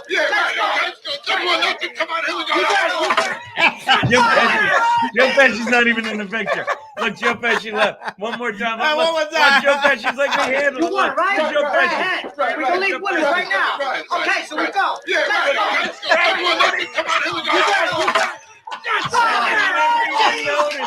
I never even noticed that Pesci's. We got to reenact that. Yo, we have to reenact that. So good. Speaking of Rodney Dangerfield. Oh, look at that. I love you, buddy. Rodney Dangerfield was my mentor when I was in California. He was old. We were at the Laugh Factory. I was young and I was starting out to be a comic at the Laugh Factory. Shout out to Jamie Masada who gave me stage time. And Who is Jamie? Jamie's great. Paula Poundstone, she used to, make it hard for me to follow her sometimes. And then you have to step up and follow her. And a lot of other comics, Damon Wayans and all that. Oh, we're watching it, Chris. Sorry, go on, Damon Wayans. So all those people were phenomenal. And that's why, but Rodney Dangerfield, I would always watch him and he would always tell me about little things. But remember at the time when we had that tape recorder, we used to push record and play at the same time. Is there any other kind of tape recorder? recorder? Oh my God. Let me tell you something. He still had the old school. When we had the little voice recorders or whatever like that. I lost so many of those. Yeah. I always take them to a show, have a couple drinks, they're gone. So we were speaking in those. He was still with the cassette tape and pushing. Well, then they got smaller and smaller. By the end, you're holding something like a fucking it's like this big. Yeah. You're like, you have that tape recorder, you're like, fuck it. Fuck it. I told the same set I did a year ago anyway. Fuck me. Right. I know where I'm going with this. And then the next thing you know, we had an opportunity. My buddy Mark Lawrence had an opportunity to buy the old Dangerfield's Comedy Club. I performed there one time and crushed.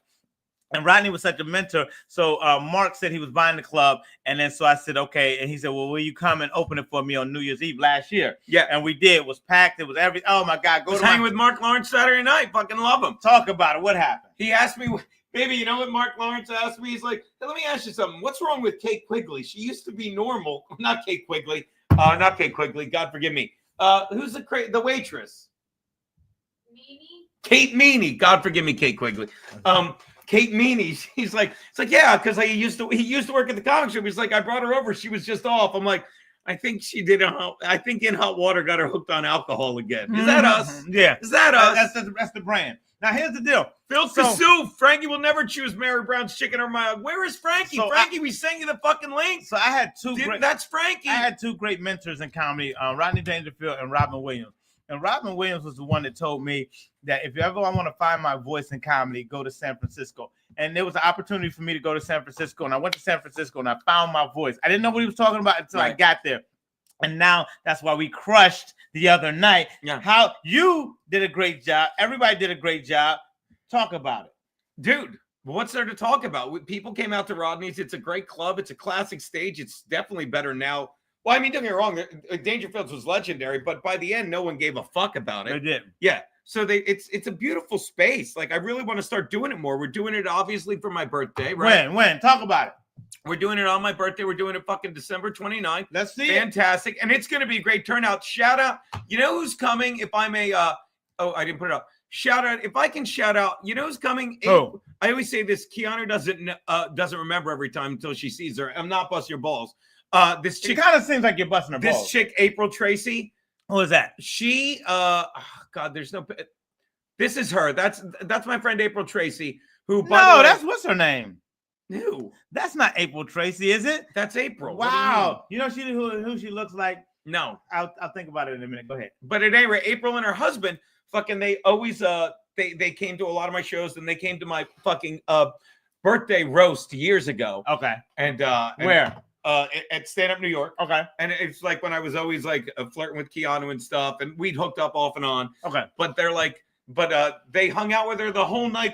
They're like, we brought whiskey. Can you hold this? And they saw me just looking at her. And okay. Can you hold this? She said, this April goes, she's like, you should be with that girl. It's like, you're nuts about that girl. Really? Yeah. And then like a couple years later, we're married. So she's going to come and meet the and wife. You see why I say be thankful for the seed in. Keanu is not seedless. She's seed in. Yeah, she is seed in. She's seed in, but she's got an IUD in there. She's seedless, right, baby? See, is she here? Who's talking? I don't see. PB Max Lopes. God, thank you for the seeds. God, thank you for the seeds. There's seeds in my grape still, thank God. You for the seeds in the grape, God. God, thank you for the seeds in the grape. Thank you. I'm trying to plant a seed in my wife, God. It'll happen. You got to go deeper.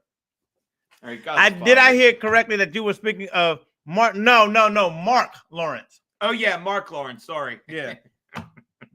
One of the first times I ever did stand up. Uh-huh. God, I can't remember my buddy. It's one of my I've had so many roommates. Oh, go ahead. And like it was literally a club in Wilmington, Delaware, Maxborough. It was called the Comedy Cabaret, and I was like doing open mics every Wednesday. It was literally months. I'd only been doing it months. Okay.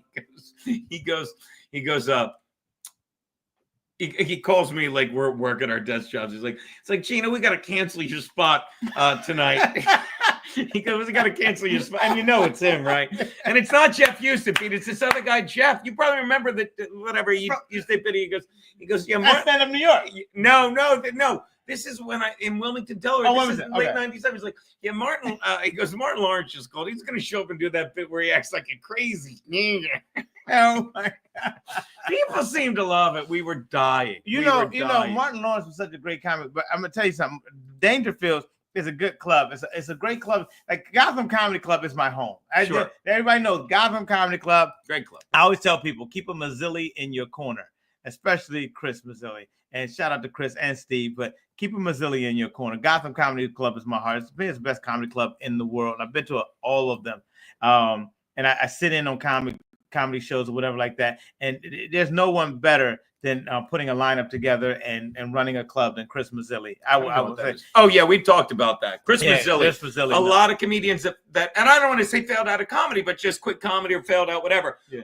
They're like, well, I'll book a club because they like fucking being the boss of people that are funnier than them and trying to boss them around. Right. Chris Mazzilli, fucking, I just know he did comedy. I wasn't around for that, but he fucking is one of the. I've said this countless times. I do Gotham very rarely.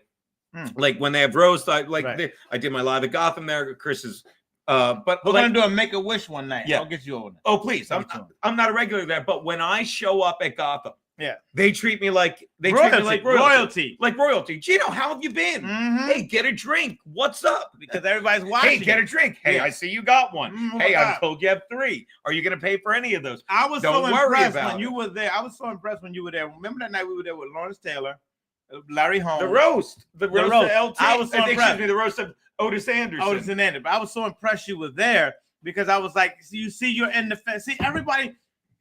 When I send out the units or whatever, different places, I can't go into detail right now. But what I'm saying, you don't send everybody on everything. Right. And so, but there's certain people that you know, if you want this and you want this done well, then we call Gino the roaster.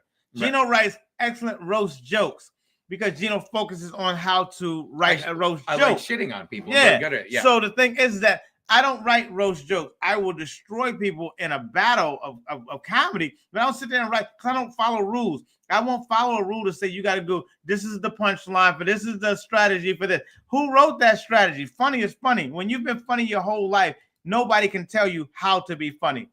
So the thing is that they have this little strategy. I'll go in there and still rip all of them. You have that thing that you can write the strategy of roast. Now I can write screenplays, I can write plays, I can write novels, but I will not write a roast joke. I will come in like how Roy Jones used to fight. He wasn't a traditional fighter. He had that left hook. He had that left hook to the body. He did not have a jab. Whoever says that in boxing you can't have a jab and still be the pound for pound best fighter to ever fight in boxing? Roy Jones Jr. never had a jab. So many people had a jab. Muhammad Ali. They're great at that stuff. You're the Muhammad Ali of roast. You can get in. You can punch. It's a daddy too. All right, there's your guy. See, that's what joke roasting is. And when I saw you on that roast with Lawrence Taylor, come on. Yeah, he was great. Lawrence Taylor was great on that role. He took over that. I'm LT. Y'all. Oh yeah, what's his name was all pissed because it was the roast of Otis Anderson, which seemed odd. Yeah, you know why? Why? And he's there, and it's like we How started does he making fun of roast him. He got mad that we were roasting. Yeah, him. It's like what the fuck, and he also got mad that everyone was like fucking with Lawrence Taylor and stuff. And here's the deal: because Lawrence Taylor is more popular. And I think that there's always been animosity between people about a popular. I could find some of my Lawrence. Keep talking. I could find some of my Lawrence here. Look at this. Look at this. You think roast? Roast. Go Look get at all it. these roasts. Go get it. You find it while I tell Look at all these roasts. You go. You find it while I tell them. Otis Anderson. Lawrence Taylor came in, and we kicked it off. It was Plexico Burris was there. Right. Lawrence Taylor, Larry Holmes. You know, the Eastern Assassin or whatever. Yeah. So do you have Artie Lang? Artie Lang crushed it. By the way. Some things are even off. Lawrence Taylor's here. Some things are even off limits in a row. So don't worry, LT. I'm not going to talk about. No, that's not. No, Bam Bam Bigelow. No, do the funny ones. You were funny that night. Wait. God, I can't find it. Did I not do it in this roast? You didn't do it in this roast right here. You didn't do that. That wasn't it. Like I had it. That you didn't do that. Do the stuff that you did because that night you were brilliant. And so that's the thing. I think Gino saves the first draft. Yeah. And the draft that he's supposed to save, he throws away because he's so excited about them, whatever. But the thing is that you were on point that night. But Lawrence Taylor took that roast up to another level. And then when he got up on stage, Otis got up on stage, he was like pissed that people were talking bad about him. Howard Cross was there. Howard Cross is considered one of the greatest tight ends of his time. Of course, that was the time when a guy with 21 career TDs was called Stephen Baker, the touchdown maker. And he was in the audience. He loved me. He was sitting right next to me. Yeah. God, I can't find the fucking fucking joke I made. Well, why you do that? Otis Anderson got mad. That's Otis with 2 T's, which makes sense when you realize he went to the University of Miami. The second T is silent like the Giants have been for the past decade. Yes. See, that's what I'm saying. Like there's imagery. Think about what you just said. You know what I'm saying? And that's and that joke. And a crowd full of people that's drinking and laughing. And, you know, and doing cocaine because LT was in the place. So everybody was in honor of him doing cocaine. God. And it was just so funny that night was a great night. But then when he got up, that's what made it even more funnier because he was getting angry that people was roasting. I think he thought that people was supposed to sit here and honor him. But I'm like, have you ever not seen Don Rickles roast Muhammad Ali? Yeah. I mean, find the roast of Muhammad Ali. It was great. Don Rickles good. Find the roast of Frank Sinatra. So much Frankie stuff, and he's blowing us off today. God damn you, Frankie. Well, we still can show it. But speaking of which, you know, I have to take a pause to tell you about something. Oh, please, go on. I buried the lead story. It is the Christmas season. It is indeed. And here's what happens. Here's what happened. my cousin Miley, she told me to wear this on air. Now I already was wearing her that feels good to get the air so I can take my temperature down. But I'm already wearing her necklace, which gives me everything. She made this necklace. Oh, those are we talked about the necklace, but we didn't really get into the necklace. She made this necklace for me, and she asked me what did I want, and so I have boots, I have a key, I have a tiger, I have the Lord Christ symbol, I have the world because it's in my hand. I have something blue that says love or whatever, but I have a ring or whatever. But they all represent different people in my life and different things. However, she said, "Please wear this." And see this. Hans, now I want one for Christmas too. This is what I love. Okay, so if you want a necklace, we don't know where Frankie went. Listen, if you want a necklace, I'll have Miley make you a necklace. Ooh. But submit in here that I want Miley to make me a necklace. And what kind of charms do you want on here? And then I'm telling you, Miley will make it for a fee, but you gotta donate to Gino's thing. Yeah. But the thing is that she told me to wear this on thing right here. Now here I am. I said, however, you don't ever when somebody's showing you love want to show them whatever like that, because you want to show them what you have to offer to say that I can take this on Gino's show and say I wore this for you or whatever like that. It's the Christmas season or whatever like that. So this is what I wanted to do. So Miley, I love you. That's why I did this. So I'm gonna leave this here for a minute. She said, "Oh, make sure you turn it on." So how do you show me how to turn this? She said, "Make sure you turn this." Do you have to hold? Oh, yeah, it's on. I see it. How come I can barely see it? I saw something flicker. Molly. Well, hold on. Okay. You got to turn. No. Look at that. Something that's flickering. Look at that. Look. There's two lights. It's because she's fucking with you know why? Because her and her brother, they piss me off all the time. Y'all piss me off. Y'all keep on the scene. Miley, whatever you did, it's fucking hilarious. I love you, Miley. I love you. Y'all piss me off all the time because I keep telling you, stop buying stuff at CVS. Stop buying cheap stuff at CVS. It's a flicker knicker. Chris Baldessano. That made it. Miley, thank you now, because Chris just said that made it work. That made it work. So but stop buying stuff from CVS. Those drug places that invaded your neighborhood. That's where fake Kiki's getting all her Christmas gifts this year. What are you? Oh my goodness gracious! Then they did the smash and grab. Remember the smash and grab where other people came in and stole stuff, but you could steal up to $999. You say remember it like we forget. Oh, by the way. Thank you, Chris. I've said it many times. We'll continue. I told Gino once to meet. Gino's the Don Rickles of his generation. His stand-up is similar and all over the place, yet with funny interjections. Yeah, that's what we did. Fucking set. That was so much. You need to fucking. We have the tape. It is on tape. Now I told you. I sent Gino the link. So when Gino gets the link back from the club, because they said in about a week. When Gino gets the link back, the whole show, and then his set. Watch him and Keanu's set. Keanu destroyed. She did. Keanu came from a play. Let me tell you how diva Keanu is. Yeah, she has multi-talents or whatever. So she came from a play, and then she came in. She said, "I'm running 5 minutes late." So you know what that means. Let another comic go on in front of her so she can come in, get rested, get her tea, get her coffee, chill, read the room, get her white claw, do a shot with her husband. Do a shot with her husband. Just find find where the scene is at. You got to come in. You can't just come in and jump on stage. Now people can. I do it all. I used to do it all the time. I was doing 16 shows a week in New York City, and I would get in the Uber, I had to run to a club, jump on stage, then get out and then run and jump on. Aaron Berg did it one night when he set the record. 25 sets. 25 sets, and I was on 3 of those sets, or 3 or 4 of those sets with him, because he would come to the club, and then we have a 10 o'clock show, an 8 o'clock show, a 10 o'clock show, and a 12 o'clock show. But in between those shows, he would run and go do sets everywhere. Whatever. You jump in and out, you jump on stage, you make them laugh, you move. But Keanu came in and she was able to see the temperature of the room, the mise en scene. She was able ice cold. The mise en scene. See, she knows that. I knew it. Fucking Frankie was. Hold on, Frankie, 2 seconds. And so the thing is, she came in and she crushed. And what I loved about it, it was the way, the art in which she crushed stand-up comedy. That girl is an artist. That girl is an artist, and she's funny. And she made those women from Louisiana. Jill, remember Jill? She made Jill. Oh, come on. I'll take it a step further, and you'll back me up because he's simping for his wife. No. Fucking this is how much I fucking like she's a comedian. Yeah. Because she comes from the thing, right? And she's like, I'm running late. She's like, and I tell her, I'm like, well, if you're not here, I'll go up. Mm-hmm. Right. So I tell Matt I'm gonna go up. And then Keanu shows up. So the three of her standing around. And then Keanu's ready to go up, even though she just got there. And Matt accidentally introduces me. And me and Keanu are both like, okay. That's perfect. It's like, fine. No one cares. No one cares. It's interchangeable shit. It's like, no one cares. I'm like, all right, I'll go up. Because imagine. Keanu's watching me and I'm fucking killing. Then she goes up and kills it. And I'm just sitting there like, you know me. I'm like, and I'm looking at you, Larry. I'm like the coolest man alive. Yes.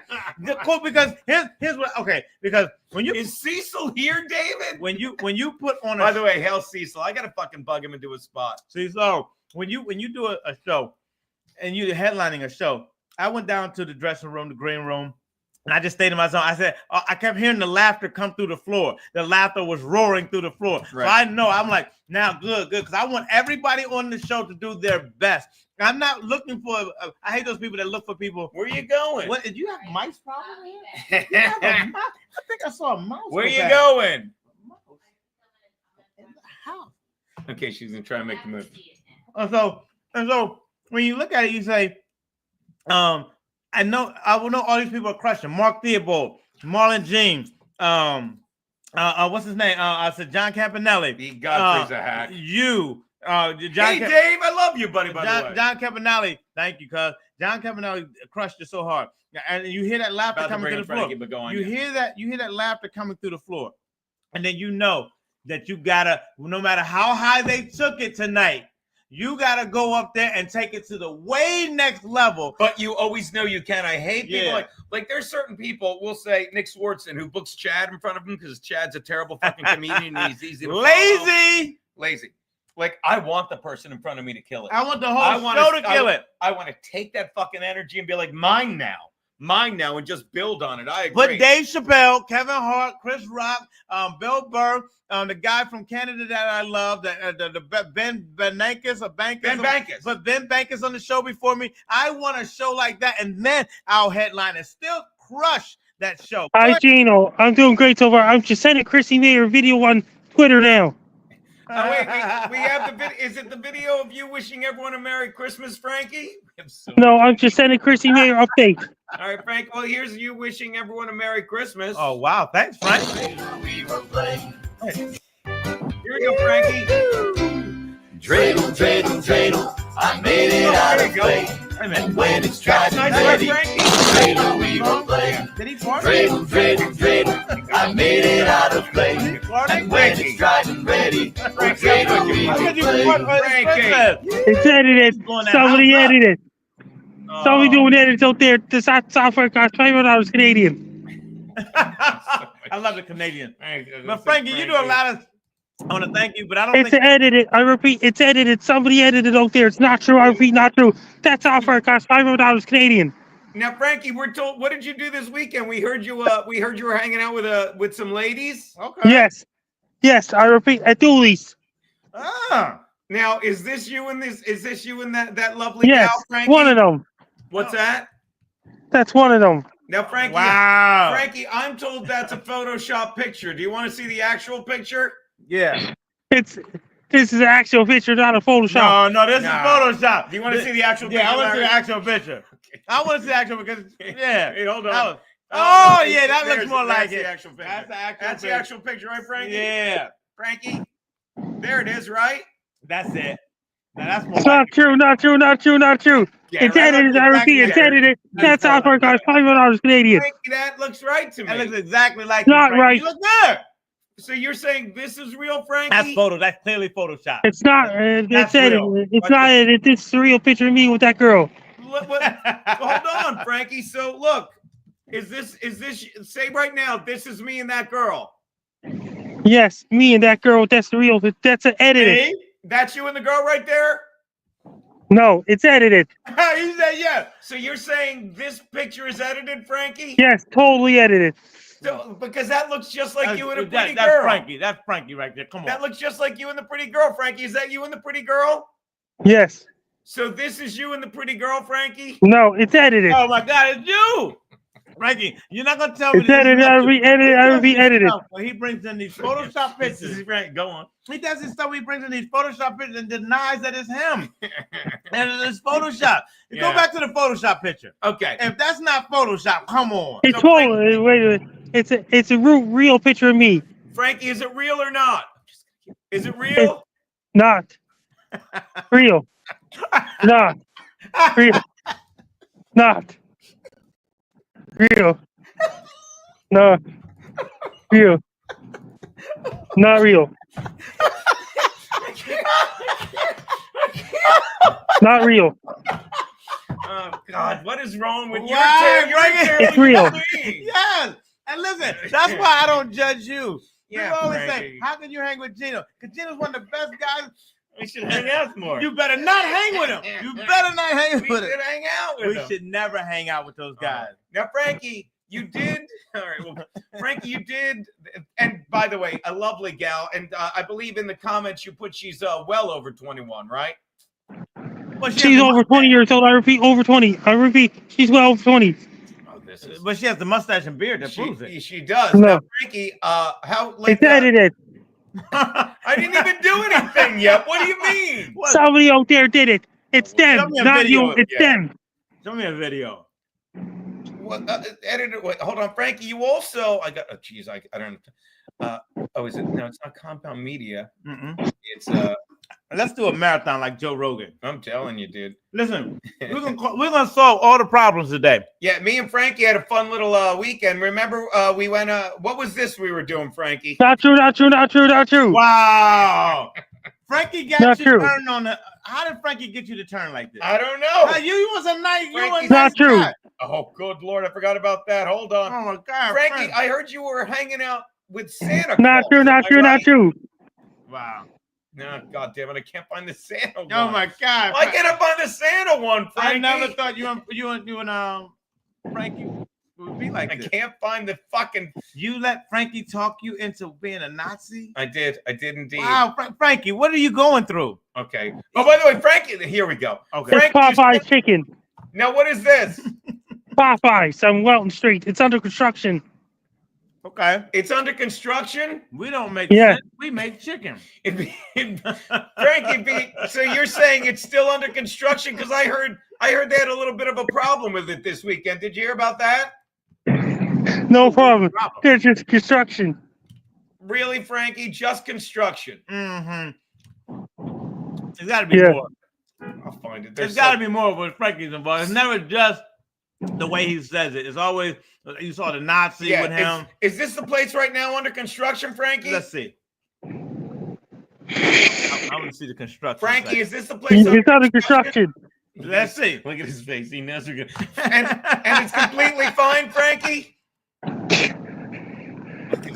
Frankie, it's It's under construction. saying Frankie. Why would you say that? He knows. Jesse You know. Frankie. What did you do? Frankie, Jesse says you torched it. Is that true? Is that No, not true, not true. All right. What did you do? What did he do this time? Here we go.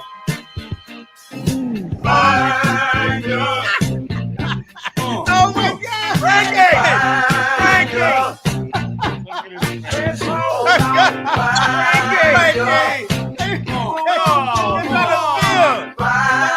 It said it is. Really sets me off. He ain't having it. Oh my It said it is. God! Frankie, I never thought you were this way. Photoshopping yourself. Showed this picture that there. I'm done, I'm right, done. Frankie? Thumbs up. It's not real. Frankie. With his bearded. It's not real. Wow, chicken shack. That's good stuff, Frankie. Yo, I'm glad you're getting out there, Frankie. Though. Yeah. Now, why can't now, Frankie? I'm told you hung out That with it's only edited. It's not true. Frankie. You hung out with Santa Claus this weekend. What? Didn't you hang out with Santa this weekend? Did I lose you? He don't want to admit it. He doesn't want to. He left. Where'd Frankie go? Because he got caught. He torched the building. Didn't even get to the pictures of Frankie with Santa. Let's see a picture with Frankie. I can't find the picture of Frankie with Santa. I like him. He shouts me out, but I'm just saying he's weird. So good. He's up here with these Photoshop pictures and everything, torching buildings. I like Frankie. Shout out to Frankie. I can't find it. So here's the deal. Why you go find it? It's medicine time for me. Okay, there you go. He's Just- back. I just sent the tweet to Christy Mayer just now on Twitter. Do you need water or something? I have water. But Ice water? I have my special mix. There you go. I have my special mix. There you go. Fire. You did. Yeah, you did send me some. Was I going to say, Frank? You did send me. I don't want the roast. Frank, you did send me some videos this weekend of your weekend. That is true. I just said Chris. What's that? I was just sending a tweet to Chris. I just said Chrissy Mayer tweet. I'm just sending you to Compound Media group chat on X now. Yeah, she's gonna be on the show. Yes, Chrissy Mayer's I'm just sending it now. I just sent it. What's that, Frankie? I just sent it for Chrissy Mayer. Now, like Frankie, I also see here that you only what is this, Mary Brown's chicken? Like they only serve brown. Yeah. Oh my God, is that what Frankie. you're saying, Frankie? Frankie. They only serve the browns? Mary Brown's chicken. They sell all different kinds of chicken in there. Oh God, I don't know why I can't find the football team. How come I can't find the gut? There he is. There you go. Oh, who's that, Frankie? Oh wow. They're just fans of mine. That is all. All Who right. are they? They look like they're big. They're all fans. over 20 years old. They're just fans of mine. That is all. Wow, Frankie gets a lot of girls. I'm gonna tell you that right now. Yeah, I don't know why I can't. Frankie, don't we have a picture of you in front of like a truck that Santa's driving? Yeah. Yeah. Santa Claus. Here he is. Hold on. Okay, Frankie. We'll do this. There. Can we make it big? Control plus. We can. We sure definitely can. Open image. We definitely can. So how? That's it. Frankie, here's a picture of you hanging out with Santa Claus, right? It's edited. Whoa, wait a minute. Come on, Frankie. You're telling everything. Hey, Gino, I just sent you the group message on the group chat. How about the Chrissy Mayer? Listen. Okay, here we go. So, Frankie. Oh my goodness, Frankie. Who are you hanging out with? Okay, so this is the one of you in the Easter Bunny, right, Frankie? It's edited. Wow, it's edited. Edited with this guy. Something's wrong with this guy. Everything's edited. Everything. Yeah. Frankie, you're telling me everything edited. You're telling me that's not Santa? No, it's not. It's edited. It's not true. I'm really not true. I just sent the video to group chat on. Watch who you hang. This was an evil man, Frankie. Yeah. Do not hang with people like him. He did a bunch No, of bad things. just sent the. Wait a minute. I just sent the video to group chat. Frankie, watch who you hang with. You watch. Not true. Not true. Not true. Not true. Not true. Frankie. No. This is why it's not true. It's edited. It's not true. It'll be not true. Somebody edited. That's all for $500 Canadian. Okay. Okay. Hold on. No. Let's find it. Is this? No, that's not it. Hold on. Why is everything so big? Wow. Now that's. We'll do this one. Okay. So here. Okay. So here's Frankie with Santa. Correct? Is this Frankie with Santa? Not correct. How about this one? Is that it, Frankie? Oh my goodness. Not it either. That's not. Who's that, Frankie? Who's that? It's edited. Frank don't. No, Frankie. Come on, I would know. We would know. Listen, you're not the only one who knows Photoshop. Yeah, we know. Like, there's we know no way Photoshop. You couldn't Photoshop something this real. Right. Somebody did it. There's a lot of guys out there. They're really smart. Something like that. That's all for $500 Canadian. See. All right. I do have one more picture, Frankie. Do you think the next picture is you with Santa? You have to wait and see. Right. Here we go. Let's see. There's you and Santa Claus. Yo, now Frankie. that looks like Santa. Not true. That's Santa Claus right there. You hung out with Santa. There you go. And what about the video? A latest video I just sent to the compound group chat on X. What, Yo. Frankie? I just sent you a video on a group chat on Twitter. Let's see it. We gotta see it. Noodles is a good man. That's fucking Larry Beyah. You Noodles. love him. What up, We love cuz? How you doing? Granny, even Chino can beat handicapped man's love. Get this. Even Gino can beat a handicapped man's love into a dead horse. Yeah.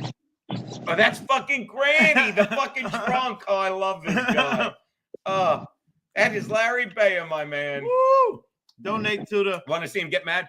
Banned. Don't. I'm putting him in a timeout. Oh, Donate, please donate. While we put him in the penalty box. Please, yes, and please, and here's what I'm gonna do. I'm gonna make it members only now because he's like, I don't know what happens to people, Frankie. Well, wait a minute. Don't make it members only so my little cousins can't watch because they're watching. No, members only in the chat just to piss people off. Okay. Larry That's is you, back buddy. talking. That's you, buddy. Larry is back talking. Oh, wait, what happened? that was something you wrote. Customization. I just made it members only.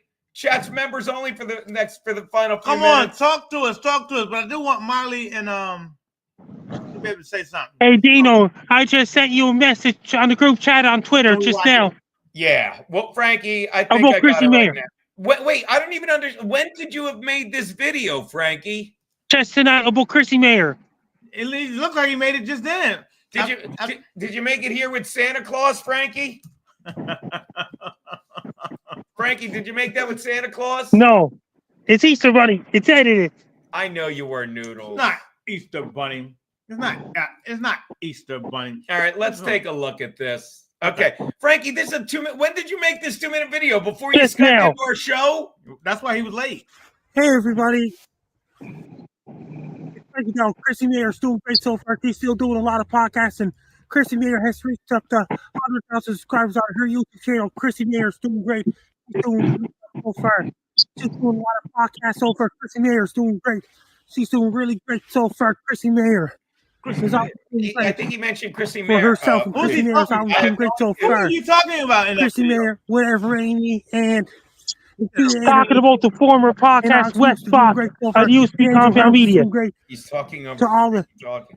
I love it. listeners to the former Wet Spot on Compound Media, Chrissy Mayer is always doing great. She's doing really well so far. Are we To all the fans of Chrissy Mayer. Yeah. And things are going well so far, and Chrissy Mayer is still doing great. Halfway through, Frankie. She's doing really well so far on her podcast. Frankie. Hold on, Frankie. What's this one? This says Chrissy Mayer. Frankie, did you make one without sound by accident? No, somebody edited. This is you without. Oh wait, I'm so dumb. He's on mute, isn't he? I mean, Chrissy Mayer is doing great. She's doing really great so far. She's he really did. still doing stand-up comedy. Everything comes. Well, you know what? I was Right thinking now. about the Chrissy I'm Mayer. down Charlotte. She just had a I'm baby. down Charlotte Street. I'm showing all you guys. A while ago. How long? It's been a while. Year? No. And she had the goddamn baby. I don't remember. I can't keep I track. think it's like a month or two. But We got shout all out. Frankie's stuff. Delete. Shout out. Yeah. Shout out. Well, Frankie, I just want to say I didn't understand who you were talking about in that video. I was talking about Chrissy Mayer, whatever, and C. Anderson, Gigi Dior, and Onyx Muse, and all those people, and Andrew Harms. Have you met Chrissy Mayer? Chrissy Mayer will travel to Sydney, Nova Scotia next year. Oh, right. Oh wow! Look All at you! Look right. at you laying down the law. All right. Dropping some fucking knowledge on us. And if she don't come, you're gonna go get her and bring her there. Yeah, Frankie, right? Like all those other 17-year-old women you hang out with, right? Well over 20, I repeat, well over 20. So, hey, what's the weather like in Nova Scotia? Right now, at the A&W in Sydney, Nova Scotia, weather is the clear skies and cool outside Sydney right now. I'm wearing the Dooley's hat. So, How come I didn't get a dually? How come I didn't get a Dooley's hat? I came up there, Frankie. wow. And I was talking to Jessica Gould at Dooley's last night. She was working there last night, Jessica Gould. What's that? You were? Oh God, Jessica Gould. She works at Dooley's still. Yeah, we know that, Frankie. Frankie has some history with Jessica Gould. Tell her we said what's up. Jessica, I can't find it. did he date her? What's that? Did he date her? You never saw Jessica Gould, Frankie? We have a I picture. saw her last night. You want to see? Oh yeah. You know what we're gonna do. You want to see a pic? Would you like to see a picture? I of would Jessica love to see Gould? Jessica Gould. I've Frankie, never seen. here's Frankie with Jessica Gould. Am I right, Frankie? Oh, No, oh, okay. No. That's your boo thing. Oh. I got it. I get no, it. it's edited. It's major edited. Frankie, Frankie, when did you start wearing glasses? I didn't even realize. I don't wear glasses. I don't wear glasses. You look good. You look good in them glasses, Yeah, Frankie. man. You look a little I'll tell you that. dignified. Yeah, you're a handsome man, Frankie McDonald. Did you know that in order to make some people look intelligent on TV, they make sure they put glasses on them? Really? Yeah. I started watching this trend of when I started seeing some athletes wearing glasses. And I was like, okay. You see that at a press conference. There's no teleprompter in front of you. Right. I see the whole deal. But they want people to believe in you.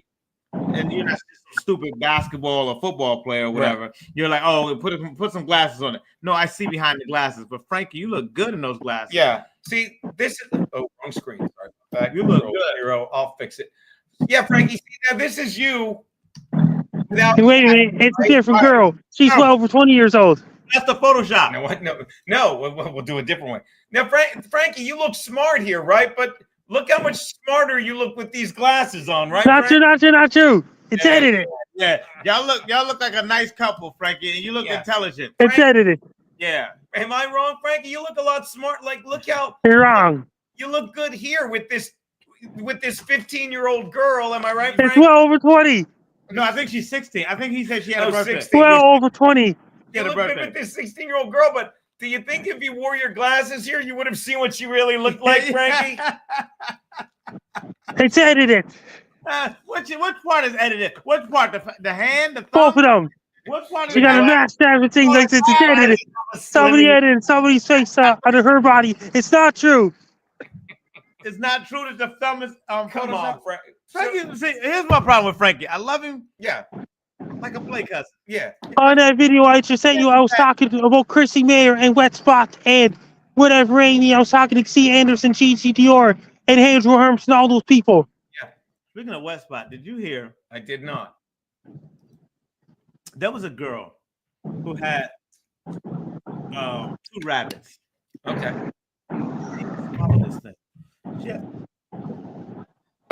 She had 2 rabbits.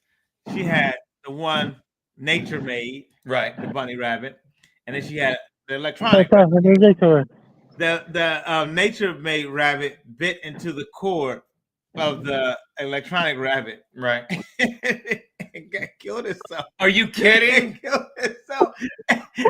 He shot through the wire of the rabbit, so the electronic rabbit didn't work either. So, you killed 2 rabbits with 1 stone. That's pretty impressive. I was like dying, and people was like, "But the rabbit dead." But I'm like, "Where else are you gonna hear that story?" No, that could only happen. That only happened one time. Oh my God, Frankie's with the gun again. No, please. He's a violent guy. It seems like it. Frankie. Oh, we ever? Frankie. I got a message from whatever Amy. She loves me too. From whatever Amy, I get a message from her. Me too. Which is what, Frankie? What? Me too. Love you too, Frankie. That's whatever Amy said so. Frankie, did you do some reading over the weekend? It's edited. Frankie. It's edited. Catching up on your reading now, Frankie. So good. What is wrong with you, Frankie? On, Let it go, Frankie. Come on. It's edited. I repeat, it's edited. That's our first cost $5 Canadian. Now, Frank, Jesus Christ. You're gonna lose, edited. you're gonna lose a lot of people, Frankie. You cannot be like this. Yeah. Hey, Frankie, what do you think of the president pardoning his son down here in America? It's an odd thing altogether. It's an odd thing. He's a criminal. He's a criminal. Oh, there's Aaron. Hey, Aaron. Your card fucking is being prepared. I got to show you guys a picture of these cards that fucking we're sending out to the Patreon. Keep talking. Aaron donated to my Aaron's the best. Yeah, thank you. Thank you. Keep donating. We have to get there. Who wants to see me alive? Come on. I'd rather put this on the counter going. What's that? Y'all still have to want to keep seeing me alive. My brother put this on another. Okay. I don't know what that is. Where's Goodnight, Mister? I can never find anything I'm looking for. Suck a dick. Whoa, wait a minute. This escalated quickly. That escalated very quickly. Escalated quickly. Oh my goodness. Look at these fucking metal fucking cards. Those are great. Those are great. Open image in new. Oh, won't let me open the image. Fans are the best. Hold on. Frankie, look at these metal cards that my boy Aaron and Smartass are getting so far. Look at this. How beautiful is that, man? Boom. Look at that shit, Boom. motherfucker. I Boom. think we're fucking. Look at the detail on that shit, man. Yes. It's fucking gold. Look, Gina Biscotti card holders, and that is a metal card. Fucking, I love it.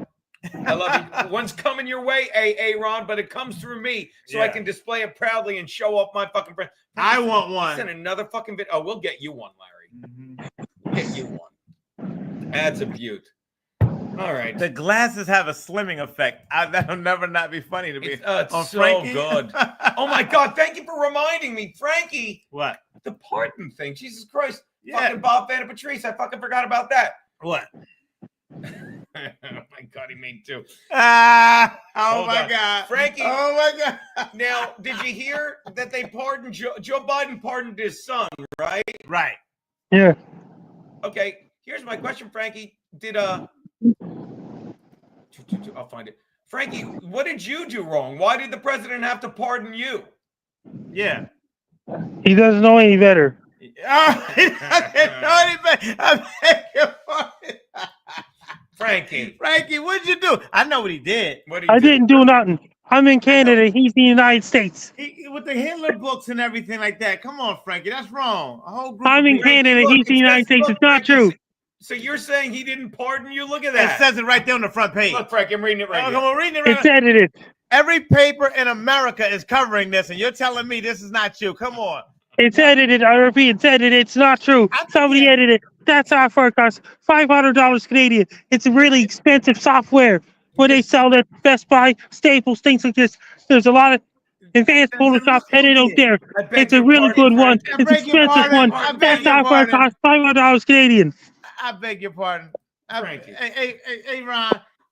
This looks exactly like him. Yeah, Frankie. I'm told, but then again, I'm told there's. Wait a moment. That's our forecast. $500 Canadian. It's really expensive software out there.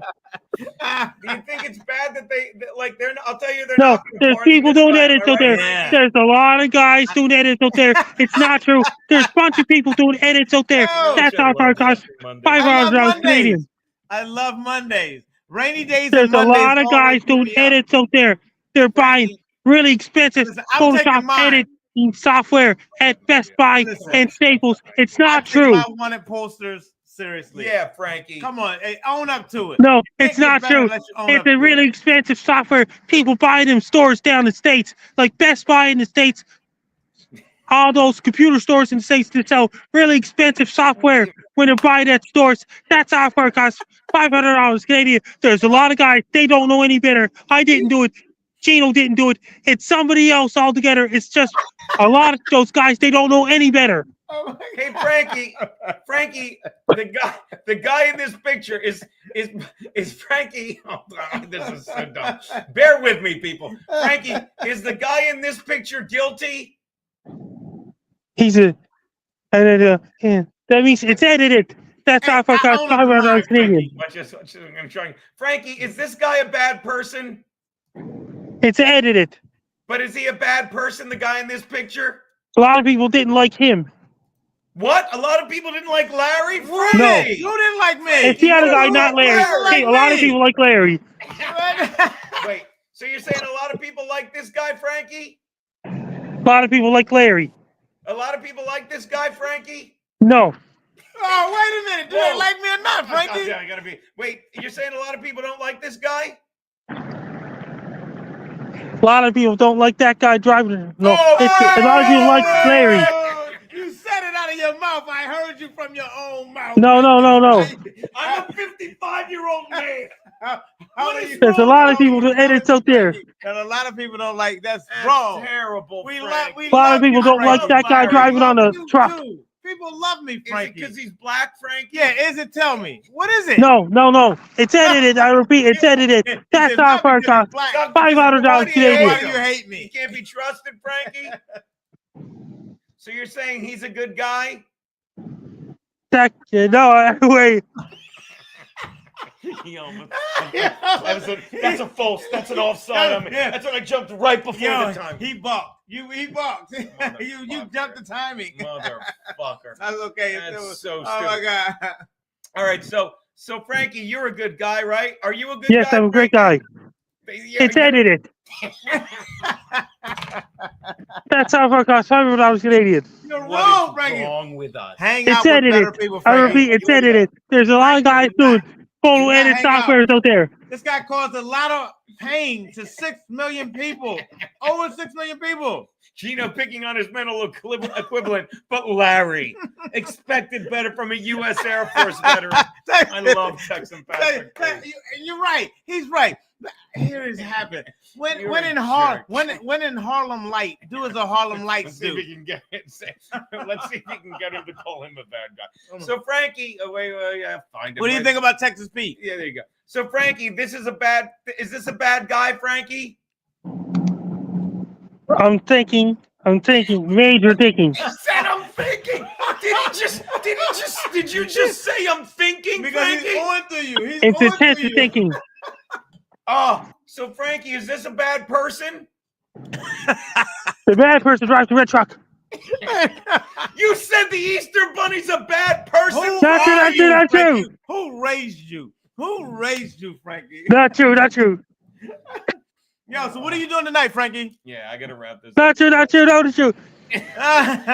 Frankie, what are you doing tonight? We got to wrap it up, but God damn it, I love that you put up with us, man. Me and Larry, love you. Don't dance us off yet. What are you doing tonight? Heading to doolies and things like this. That means Chrissy Mary might even start her podcast tonight. Okay.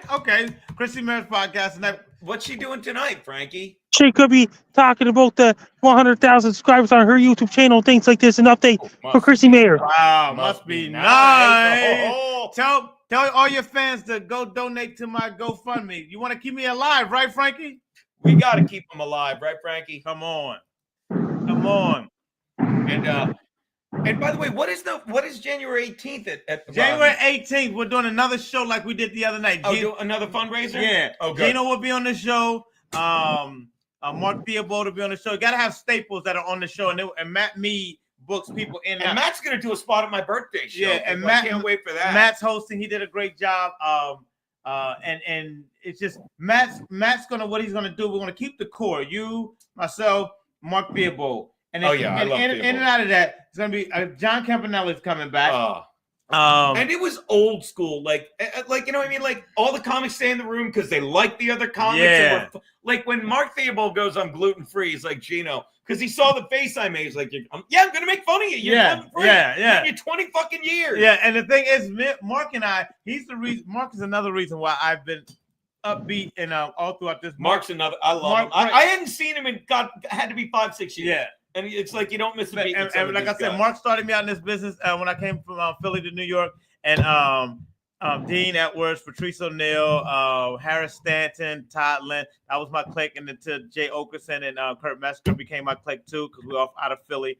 And the name of the game was just like stay together as a clique and just be funny because there was no two ways about it. You couldn't get in because we were friends with people in the club. That didn't happen back then. You got in because you had to be funny. And I just think that it's so important to continue to come out, do the comedy shows. And Rodney's is a throwback to Dangerfields, which is a throwback to him being my mentor in LA, because that club, it holds a specialness. Like I said, Gotham is my home club, but that club, I would always do it, and it was always out of the way. Now Mark Lawrence has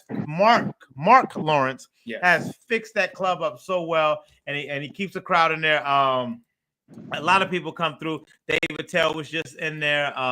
Mark Norman was in there. A lot of people. Craig Robinson came in there and blew the place off the wall. Everything. So he gets a lot of people coming in there.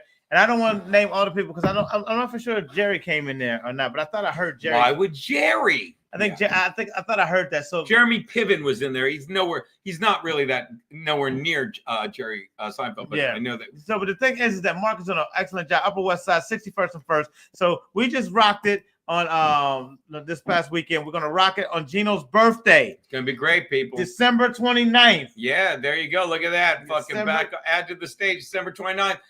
All right, fucking Larry, and don't forget to support Larry, people. He is the schmoopest. Thank you. Keep sending it. And I thank you. And I'm gonna give you an update. Go to my page. He is hysterical. You'll see me at Memorial Sloan. You'll see my girlfriend praying over me. You'll see a lot of different things. You'll see me being grateful, doing my part, working out and everything. Today I'm eating grapes with the seeds in it and loving it. Sorry about the fucking seeds. I love the seeds. Send me both. Frankie, look at that. That's beautiful. That's over at our fucking outside. That's our Y'all place. are upstairs now. Well, we were last week because we did it on a Tuesday, which was fun. Going up. What is this? On a Tuesday. Yeah.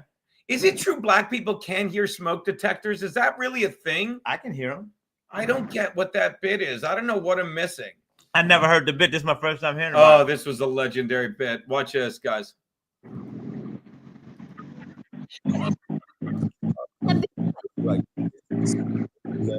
Medium well.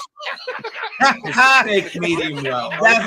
That's Mario and David Allen Greer. Oakley. That's Oakley. That's Rose Oakley. By the way, Mario Bosco will be at my birthday show. Let me tell you something. Mario is a great dude. Mario did my when I did a taping special. We were over in it was in Bay Ridge. No, it was in Dyker Heights, and we did the special.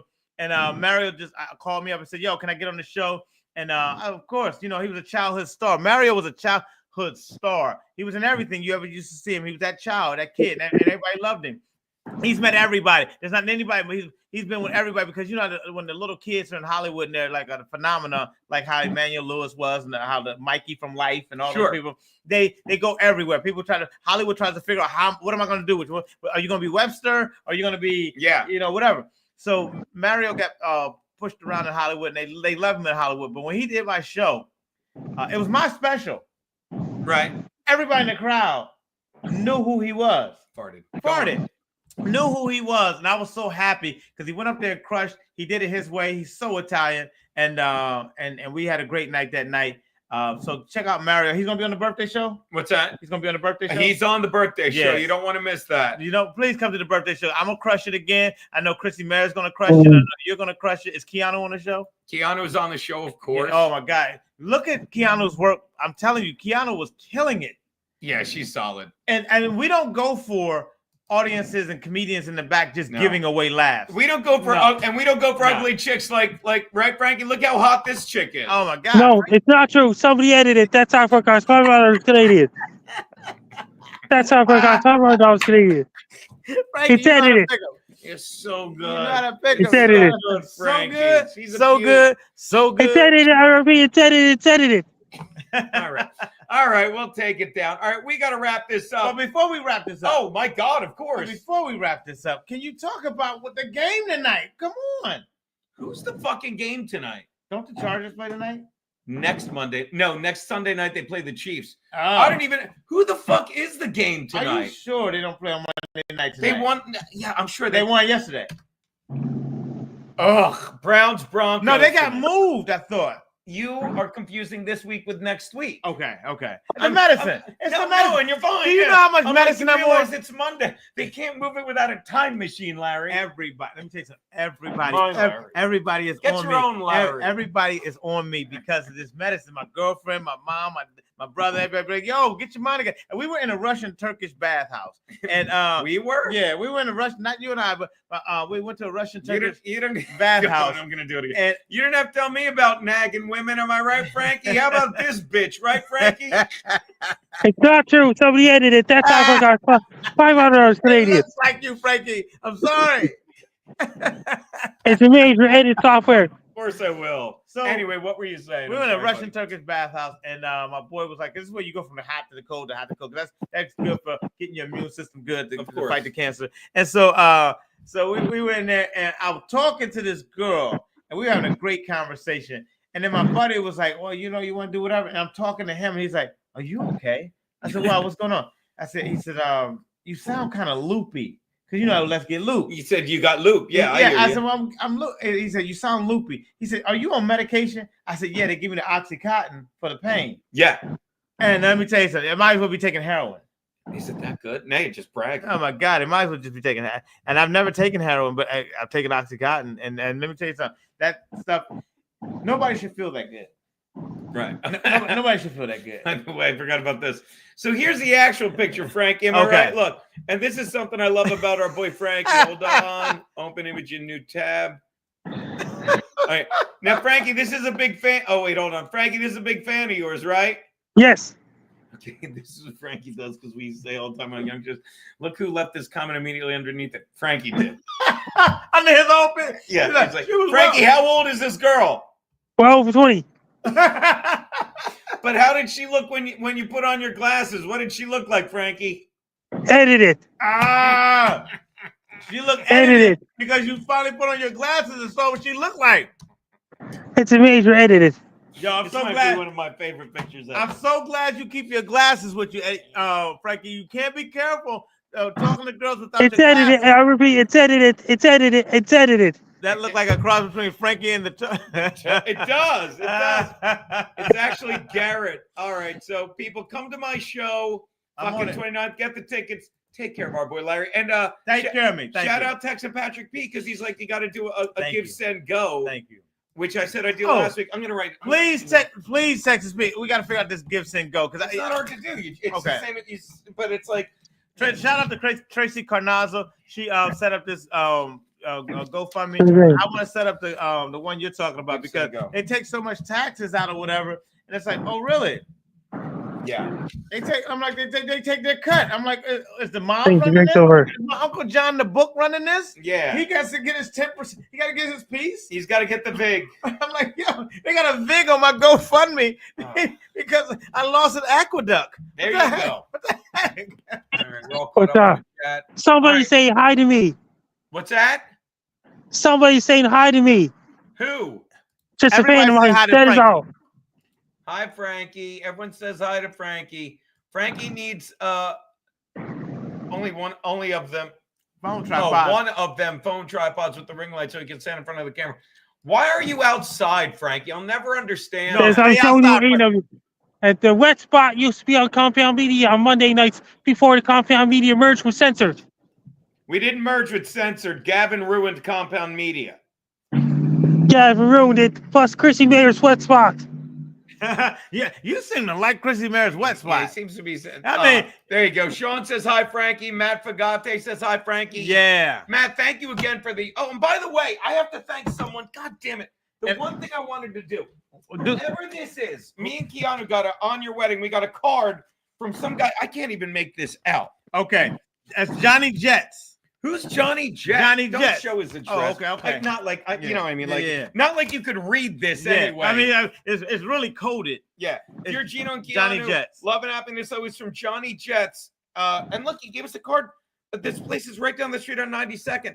Whoever sent us a Delizia gift card, and I'm thinking of this. It's 'cause Johnny Matt Jets. Fagati sent us a shit ton of peanuts. If you like cashews, eat them. Oh, can you go get them for me? What do you want? Some cashews? The cashews. What? Because I got to do something with this. Yeah, no. Hi, Matt. Yeah, just some cashews or whatever. I'll put the card back in the envelope. Yeah, almonds. Give me some almonds. Yeah, almonds. Oh my goodness, chocolate covered. Yeah, that's even better. I'm chocolate covered too.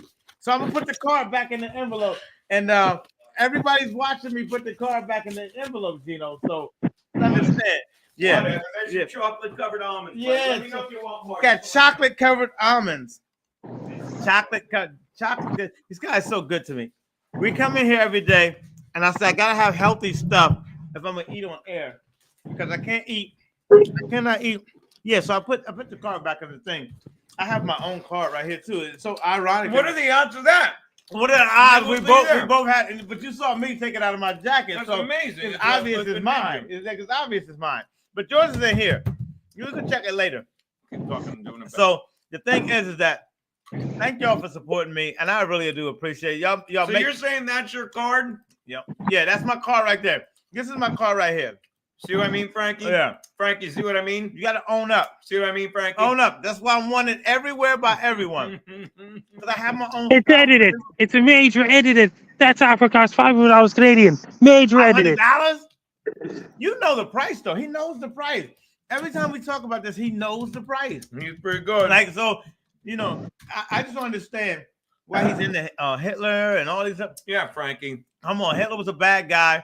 And it's not funny. It's just not funny. So, Frankie, is that a good... Frankie, that's a good guy in this picture? He's edited. I repeat, edited. So is the guy in that picture a good guy, Frankie? Good guy. Oh, Bad guy. you know what, Gino? Frankie. It's an ultra bad. It's an ultra good guy. Hi, Frankie. Ultra bad guy. I don't know. I own up to my picture. I am wanted everywhere by everyone. Owning up to my picture. Now, Gino, Sir. forgive me. Oh, please.